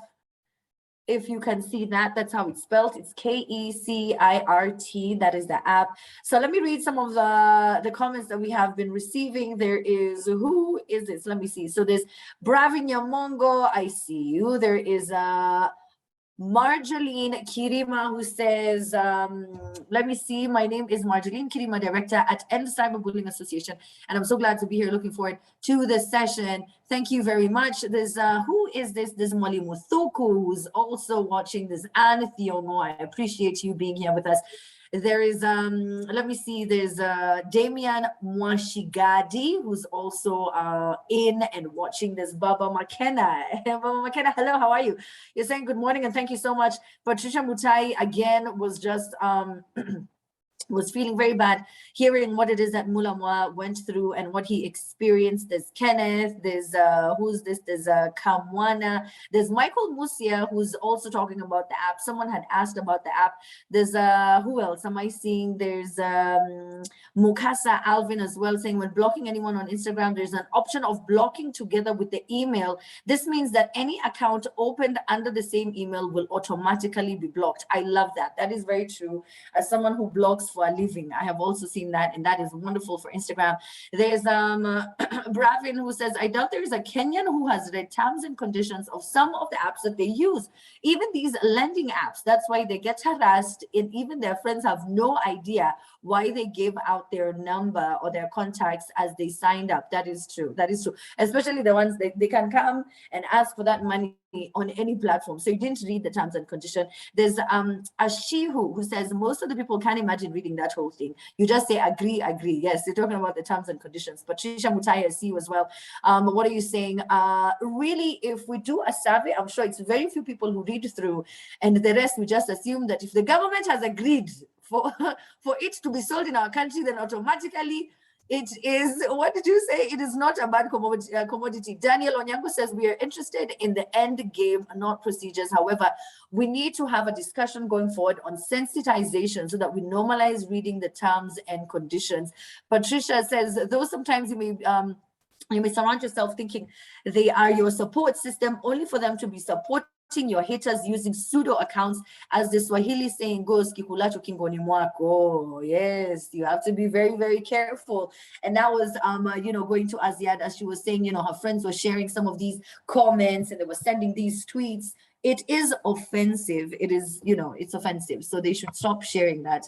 They know that once you get these messages, you're not going to feel good about it. So why are they sharing? All right, so there's a question. Trying to open, let me see. All right, so just give me a second as I try to open. I don't know why. Okay, there we go. So there is Tuko Njuguna asks, can we have webinars and meetings outside active classroom time so that teachers can have time to attend and participate as well? I'm a Beacon teacher, and the movement is made up of teachers trained by the Teacher Service Commission on Child Protection and Cybercrime. Is one area that requires massive knowledge and commitment to counter. We have the commitment. Jane, what do you say? I got really excited just reading through that. We have an ongoing training. The Communications Authority of Kenya has partnered with AFRALTI, which is the African Advanced Level Telecommunication Institute, quite wordy. It's along Wayaki Way. But the course, we have come up with a very specific course that is targeting teachers, guardians, caretakers. And it's an online course, so somebody can pace themselves. So at the end of it, you do get certified. So they can send us an email and they'll be put on the list and they will get the training. You can learn at your own pace. So there is a course and you will get a certification for it, Child Online Protection course that the authority has developed. Yeah, but I also do agree. I think that this is something that needs to be discussed in schools, right? I mean, this is, when I was in high school, we didn't have phones, right? However, now, if you don't have a phone, it is a problem, right? Yeah. And you don't want to be left out. There's something called FOMO, fear of missing out. You do not want to experience that. You're all about the YOLO life, Jane, and you want to be to know whether it's sports or entertainment or just lifestyle or just to see what is happening in the world. Yeah. Is this something that could be just like sex education? Do you think that this is something that could be included in the curriculum? Do you think it should be? Yes, we are in talks with KICD, because one of the pillars of KICD is to develop a digital citizen who has the knowledge, skills, and values to thrive in digital environment. So that is already taken care of, and we work with them. We've worked with them when we are developing the content, because this content is also available in some of the learning devices that are going to be rolled out. We work very closely with the head teachers association. It's a standing agenda at every AGM. We talk about child online protection and we train teachers. During the drama festival and the music festivals, we've also used this to sort of bring the conversation on child online protection alive. And in the last couple of years, we have sponsored drama and music festivals where the children then come create their own content regarding child online protection. And it was very interesting to see their own translation of what child online protection is. So they create skits, they do music and drama around child online protection. So that so you can imagine from the zonals all the way to the nationals, we had different students, different children talking about about how they can protect themselves, having conversations with each other. So we really do take advantage of any available opportunity and platform where we can reach out directly to the students, where we can reach out directly to the teachers. We do have a working relationship with the Teacher Service Commission, with the national, with the various associations of head teachers at the primary level, at the secondary level, with KICD, and with different stakeholders to make sure that we are all contributing to the conversation on child online protection. And when you look at the content, because we do have the content, we have audiovisual content, it's available on our website, you will see that this content is not coming from CA, it's being brought alive by teachers, by parents, by all these different individuals. They have contributed towards the development of that content so that we bring on board the different voices. What are the things that teachers are seeing? What are their concerns? We address that, and we keep updating this content from our very first from the very first volume to what we have today. It's a document that is alive, that keeps changing. And right now you can be able to see there are videos, there are audios, and there are exercises that you can do. It offers what is there on the website right now. There is something for the parents, there's something for the children, and there are even exercises that parents and children can do to bolster their knowledge on child online protection. So we really try to take advantage of every opportunity and work on synergies, because we have to work with people, we have to work with teachers, we have to work with heads of institutions, we have to work with those people who are developing curriculum, we have to work with the employers of the teachers, we have to work with community organizations. So we bring all these people on board and find ways of reaching children and the parents. All right, thank you so much for that, Jane. You're right, we need to reach as many people as we possibly can. There's a question for Lawrence here. This is coming from Marjeline, and she asks, my question goes to Lawrence. For me to report a child online case, what do I require to present at the point? Do I need to present the device, the child? What are the requirements, please? It depends with the case. You might have noticed it is coming through the phone that you bought your child. You need to report with that phone. At times, when the offender feels that something is wrong, something is amiss in terms of communication, and maybe you want to report, or he has been reported, they can remotely access the phone and even delete, tamper with the evidence. So we advise you can screenshot. You can screenshot, and the good thing with screenshotting, it will capture the time, even the account name of that person, and any other information that we might require for investigations. You can always just screenshot on the phone and make sure you don't delete that phone, and don't take long. Because most of the parents, at times, we realize that when they discover this, they tend to blame the children. At times they react differently. So you find a parent crashing the phone and pulling the phone and even storing for quite some time. And with the electronic gadgets and evidence, when it takes time, even the phone can break down, it cannot charge. So we will lose the evidence. So time for reporting is very key, but you can always screenshot, but don't share. If it is inappropriate content, don't share, because even if you have the good intention to report, the law criminalizes uploading and sharing of inappropriate content.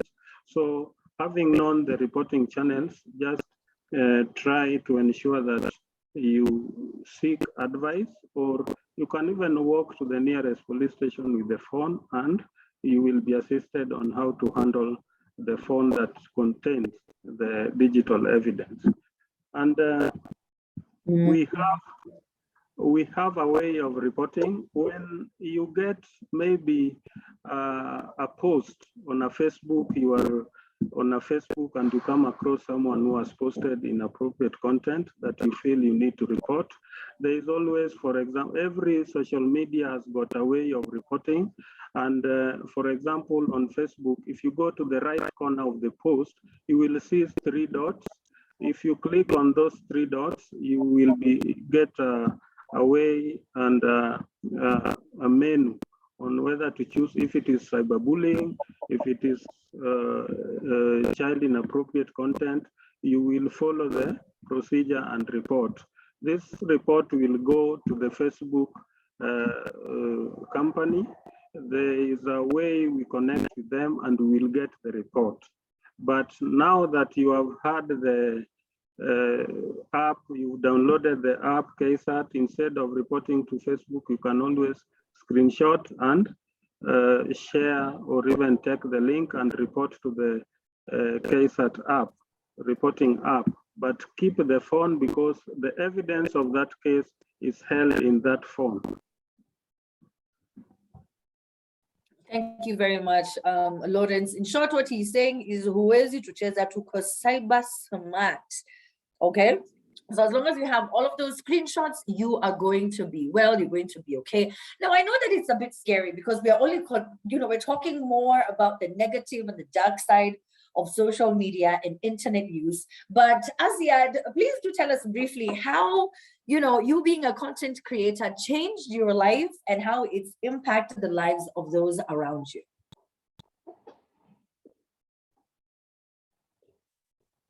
Aziad?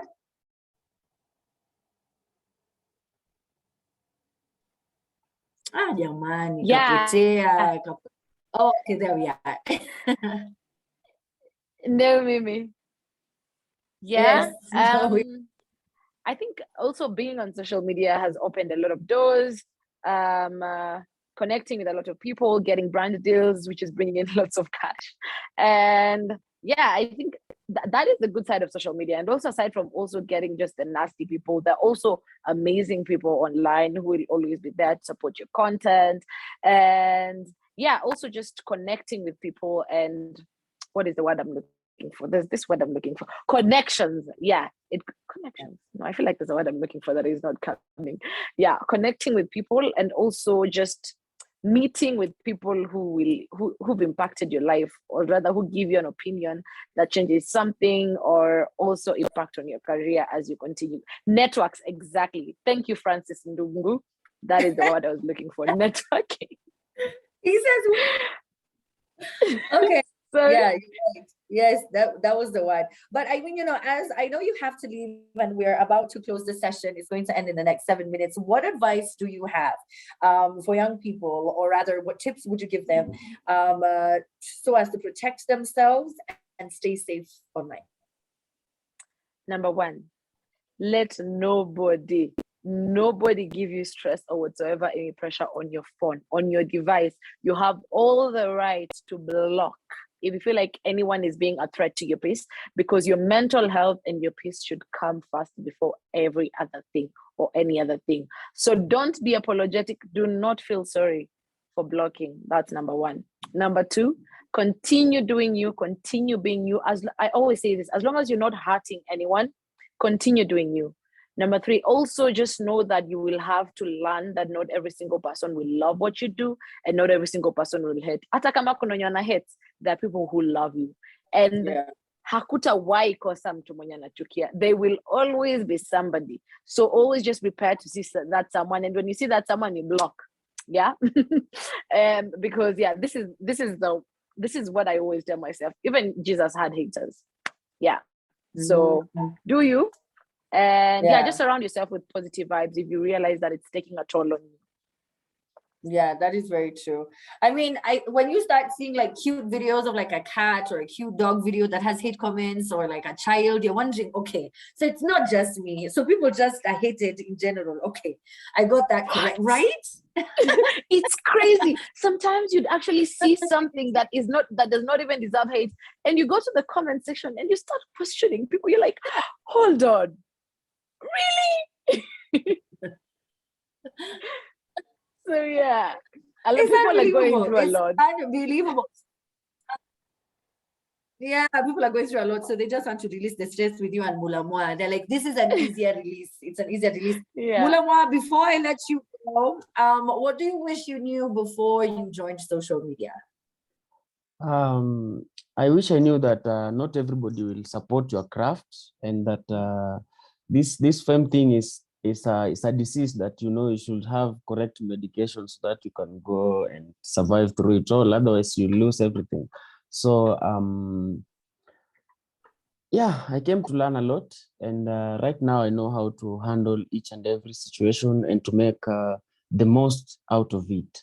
It's just that people have different personalities, and each and every time a person comes online, they have different agendas. There are those that come to look for clothes. There are those that come to hurt others. There are those that are here to make some deals and connections, like Aziad.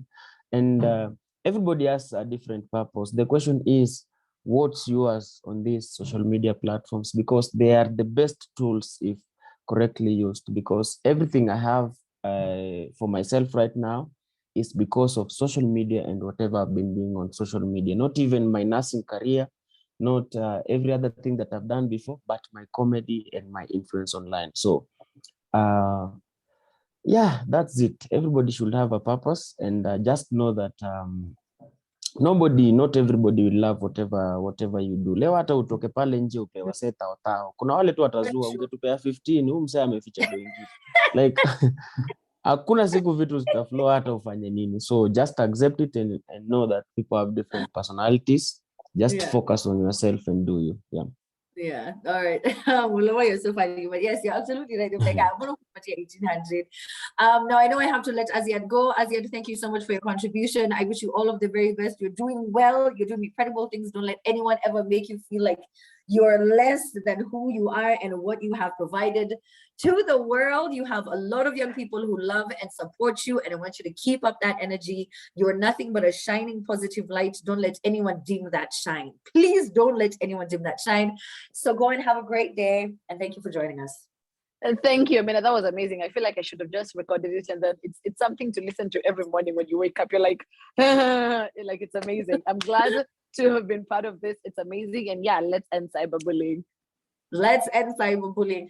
There's a question that's come in. Jane, I want to send, you or Lawrence, either one of you can respond to this. Winnie Onyango asks, currently, how many cases have you received concerning online child abuse? Maybe Lawrence can take that.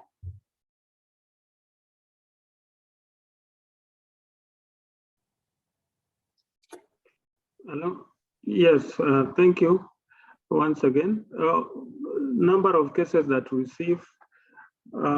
receive numerous cases about online crimes against children, and the documented ones that we get, and averagely we get around 23 cases in a day, and that need to be acted upon.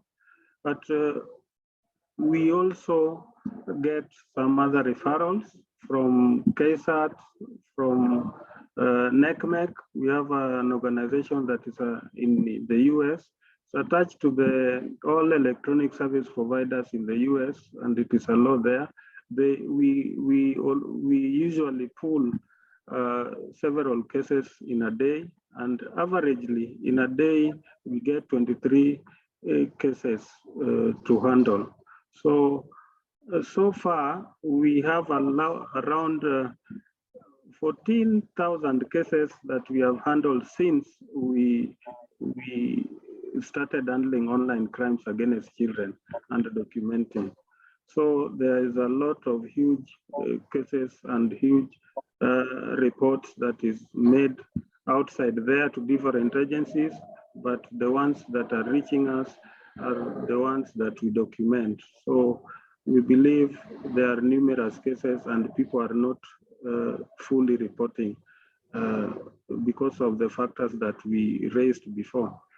And I wanted to take this opportunity maybe to give an advice to the youth and even parents, because with online crimes against children, we need a network of networks to beat a network. So it is a network of crimes, criminals offending children online. And we also need a network of responders, people who are responding to this kind of crimes. The parents need to know their role. Let them know the policies of the schools their children are going through. Even let them also study and know what their children are doing online, the apps that they visit are that when they are online. And it is very easy to know when a child is addicted to internet, because if you pull the internet, you will see how they react. If you switch off the internet in the house or you take away the phone, you will always know how they react. To the youth, I want to tell you that our profiles online is increasingly becoming digital profile, resume, and even the employers will one day try to search you online. So you only have a control of what you have not posted, and before you post, think. And if you feel that maybe you want to know about yourself, you can always Google and see. Those people who are tagging you to inappropriate context, or you can always report, you can always ask for pull down, and you can directly tell them to stop tagging you. So there is a way you can always respond to this kind of, just to save your reputation online. Thank you very much, and back to you. Thank you very much, Lawrence. That's Lawrence Okoth, Anti-Human Trafficking and Child Protection Unit, Directorate of Criminal Investigation. Now, Jane, we're left with you. Everyone is, just giving us their final 2 cents and just, their closing remarks. So many people are looking forward to the training, and I know that you will get these messages once we are done. A lot of people are very interested in how they can assist and how they can help. There's so many names. Thank you so much. There's Kristen who says, thank you so much for sensitizing us about cyberbullying and processes of reporting it. It was great. A thumbs up. Thank you very much. We also have, wow, Kirima says, this is talking about End Cyberbullying Association, saying that they're running an inter-campus training of trainers program as part of their Kua Mwema national campaign. If you're interested, please do join in and maybe ask for a contact detail. Lawrence has also shared a contact detail that you can reach out to. Thank you very much to everyone who's interacting and engaging with one another in our comment section. I really do appreciate that. Lawrence, wow, Lawrence, you're talking and commenting at the same time. I am loving this. I love it. You can multitask. This year reporting channels have all been posted there as well. There's Patricia Mutayo says, today's session was on another level. We appreciate that you enjoyed it. We appreciate that you enjoyed it. So Jane, of course, on behalf of the Communications Authority, this is your chance to say a few things to the people who are joining us right now as we close out. Okay, thank you so much, Amina. Everyone has talked about blocking. I support blocking, and I'd like to challenge us to go a step further, because those pseudo accounts will keep going. They will not interact with Amina. They will not interact with Mulamwa. They'll come and attack Jane, right? So let's block and let's report. I would like to just add that one. Let's report. It's so easy. That button is over there, just a report. We find sometimes we get people sending us on the app, they send us screenshots of things they've seen on the platforms that they're in. You're on Telegram, somebody has sent a video showing a small baby in a very not nice way, or a child, basically somebody under 18. When you keep quiet, you are acknowledging, you are making that normal. When you are in a Kilimani Moms or any group on Facebook or wherever, and you see bad content, or you see something that should not be there, whether it's cyberbullying, somebody trolling, or somebody's sharing this sex, what is it called? The revenge, where somebody is sending you broke up and they're sending the nudes. When you just sit there and like and laugh and whatever, you are telling this person, you are sort of, what is the word? Now the word has run away like as yet. You're enabling that behavior. So please report. These platforms have community standards, and we are the ones who help them to come up with these standards. So every time you're reporting, you see something you do not like, you see something that is wrong, and you report it, you go there and say, and they'll ask you, why are you reporting this? And you say, it has bad content, it has this. You are building the community standards of these sites, which means you're contributing to making that space a safe space for everyone. So as we are blocking, let's also report. That's the only way we are going to deal with these pseudos. Report to the sites, report to CA, download the app. You can report anonymously. You can call us, you can text us. We are here for you. You are not alone. You are not alone. We have training. We have so much information that we can give you. We work with different stakeholders. We shared the counselors that you can work with. So we have a lot of resources. Please reach out to the authority and we'll be able to see how we can help. Thank you, Amina, for the opportunity. Thank you so much, Jane. I really appreciate you guys have been such a wonderful panel. Mulamwa, I don't know if I let you say a few words before we finished with the session. Ulikuwa unataka kuambia nini watu? First of all, thank you for organizing this webinar.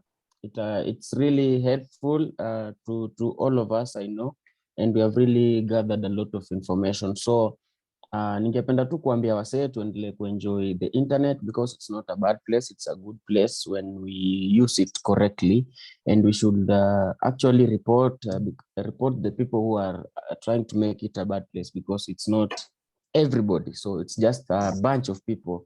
And thanks also for the legislation for coming up, with the rules to govern us and the children and every other online users.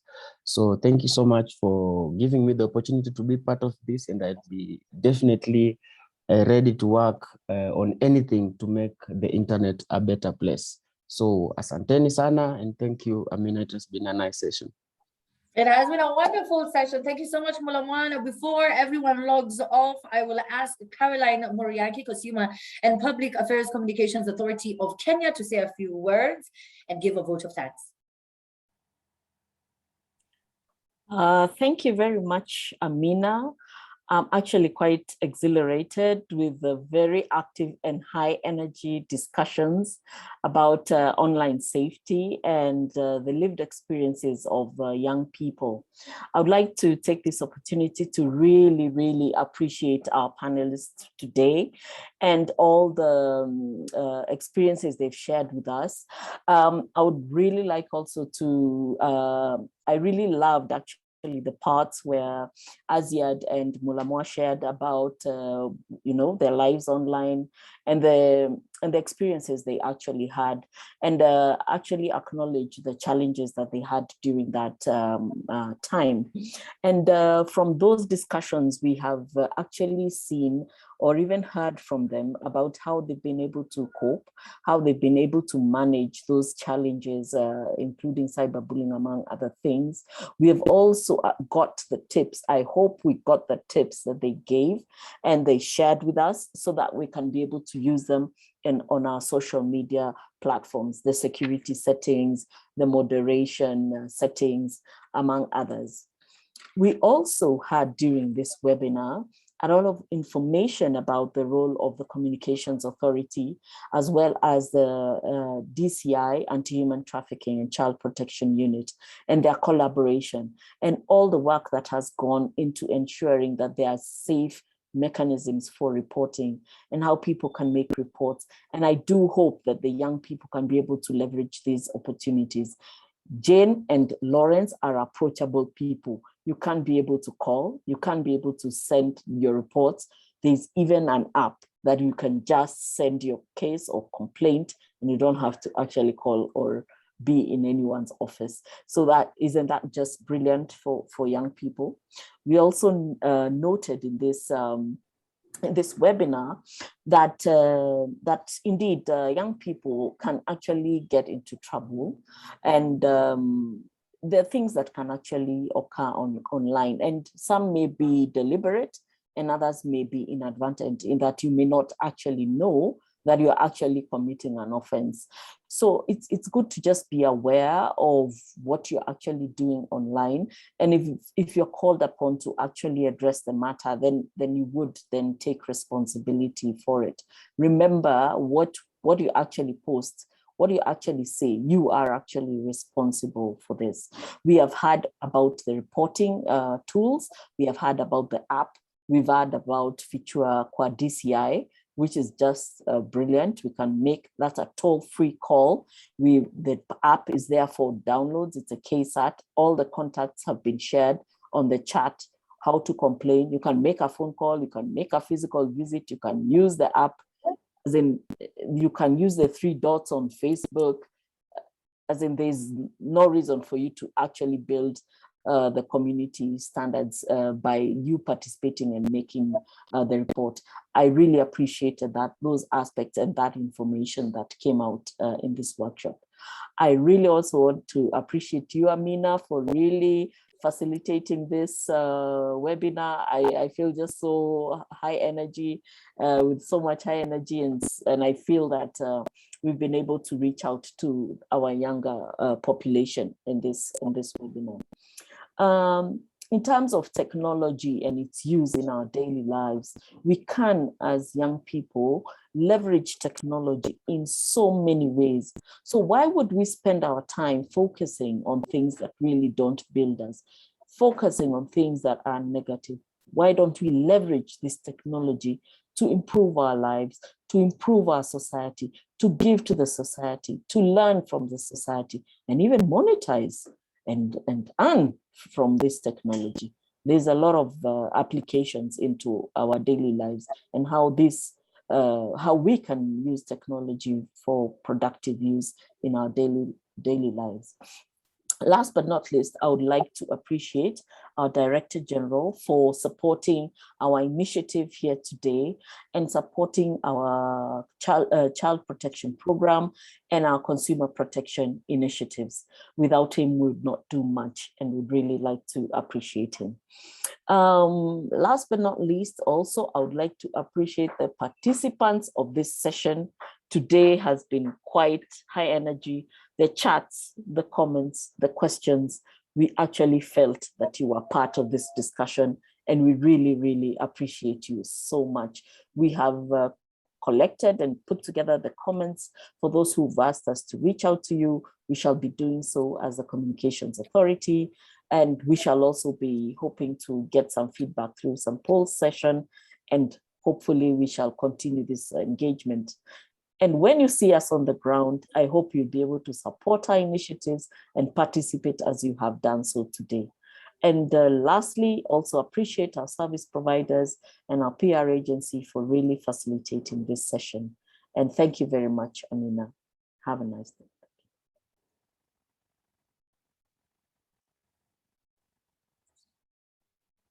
All right, Caroline, I think you're done. Thank you so very much. That's Caroline Muriaki, the Consumer and Public Affairs Communication from the Communications Authority of Kenya. Thank you very much to all of our panelists, Aziad and Mulamwa, Lawrence Okoth. We appreciate your time. Jane Kinyanjui, thank you very much for taking time and joining us this morning. To all of you who are streaming and watching and interacting, engaging and asking questions during the webinar session, I appreciate the time that you took to join us today. There's a survey. I wanted you to just do a quick survey for me. It's just a few questions. It'll take you a couple of minutes to answer them. We need that so that we can, do more webinar sessions and just see what it is that you want to know from the Communications Authority of Kenya, and specifically about this campaign, Huwezi, Tucheza, Tuko, CyberSmart. So any questions that you have, any information, would be things that we would ask you to in the survey, and we'd hope that you will take time and fill that in. My name is Amina Abdi Rabah. We hope that this was an informative session, and I hope that you have a blessed day. I think it is safe to say Merry Christmas and Happy New Year, Caroline, right? We can say that. Is it too early to say Merry Christmas? It's not too early. It's not too early, Amina. I think we owe our lives to Almighty God, and we really appreciate Him giving us His Son, and we really do appreciate that. And it's not out of order to actually say Merry Christmas. Thank you. Yes, so Merry Christmas, Happy New Year, Happy 2022. We hope that you will still get masked up, you will sanitize and social distance, because we are still dealing with a global pandemic. This was such an informative session for me as someone who trends often and a lot, and I'm hoping that if you have young children who will grow up in this technologically advanced world, then now you have the tools and now you know where you can go to get more information. So thank you so much to everyone. The session is now over. The webinar has come to a close. May you have a wonderful day. Goodbye. Distinguished Margaret guests, Kenyatta, ladies First and Lady gentlemen. of the Republic of Kenya, It gives me great pleasure Chief Justice to join you and President today of the Supreme to Court, launch the second Justice initiative Martha Koome. of the Child Online The Protection CAS Campaign. is present. This campaign The Principal Secretary is therefore present. an important Honorable undertaking. Senator Kembi Gitura, I Chairman congratulate of the Ministry of ICT, Tutu, Ministry of Labor, for demonstrating commitment to your roles as ICT regulators and for executing your mandate in consumer protection of communication services. The first efforts of a consumer protection campaign on child online protection was initiated in 2015 and dubbed Be the Cop. This campaign focused on building knowledge and skills for parents, educators, and other stakeholders. The campaign incorporates protection, safety frameworks with a renewed focus on child online protection. And here we are today to further this effort through the launch of the second phase of the Child Online Protection Campaign, dubbed Huwezi Tucheza, Tuko, CyberSmart. This advocacy campaign recognizes the shift in the digital landscape. It also recognizes the surge of our youthful populations and their interaction in cyberspace over the past 2 years. This campaign targets our youth. It aims to give them a voice, to empower them, and to urge them to become their own defenders and ambassadors. I applaud the commitment of all the partners for your vital role that you've played in this campaign. You have recognized the importance of reviewing, refreshing, and contextualizing the power and infrastructure of the new digital landscape. This new focus intends to provide our children with the knowledge that will protect them against increased exposure to the risks and vulnerabilities in cyberspace. The focus on promoting a safe digital engagement for our youthful generation is designed to build the confidence of the new younger users whilst establishing important guidelines for future generations. I'm also grateful for the enthusiasm, involvement, and dedication of all the stakeholders represented here today. You are important to the success of this Child Online Protection Campaign. Together, we carry the joint responsibility required to keep our young population protected. I wish you success in the execution of this important campaign and look forward to hearing of its impact in protecting our children. With those remarks, it's my honor to unveil the new mascots and to declare this Child Online Protection Campaign, Huwezi Tucheza, Tuko, CyberSmart, officially launched. Thank you and stay safe.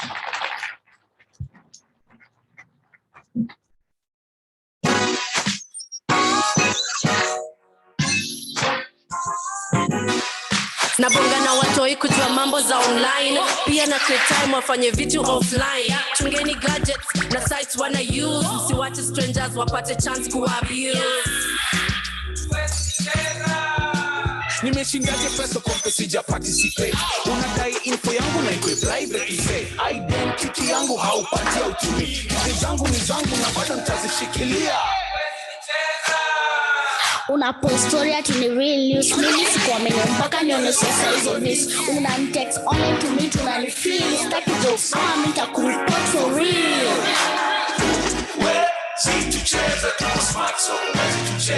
Wazazi, watoi na maithu wetu, don't be fooled. Get CyberSmart and enjoy safe entertainment and education online. The Communications Authority of Kenya. Mawasiliano kwetu, nguvu kwako.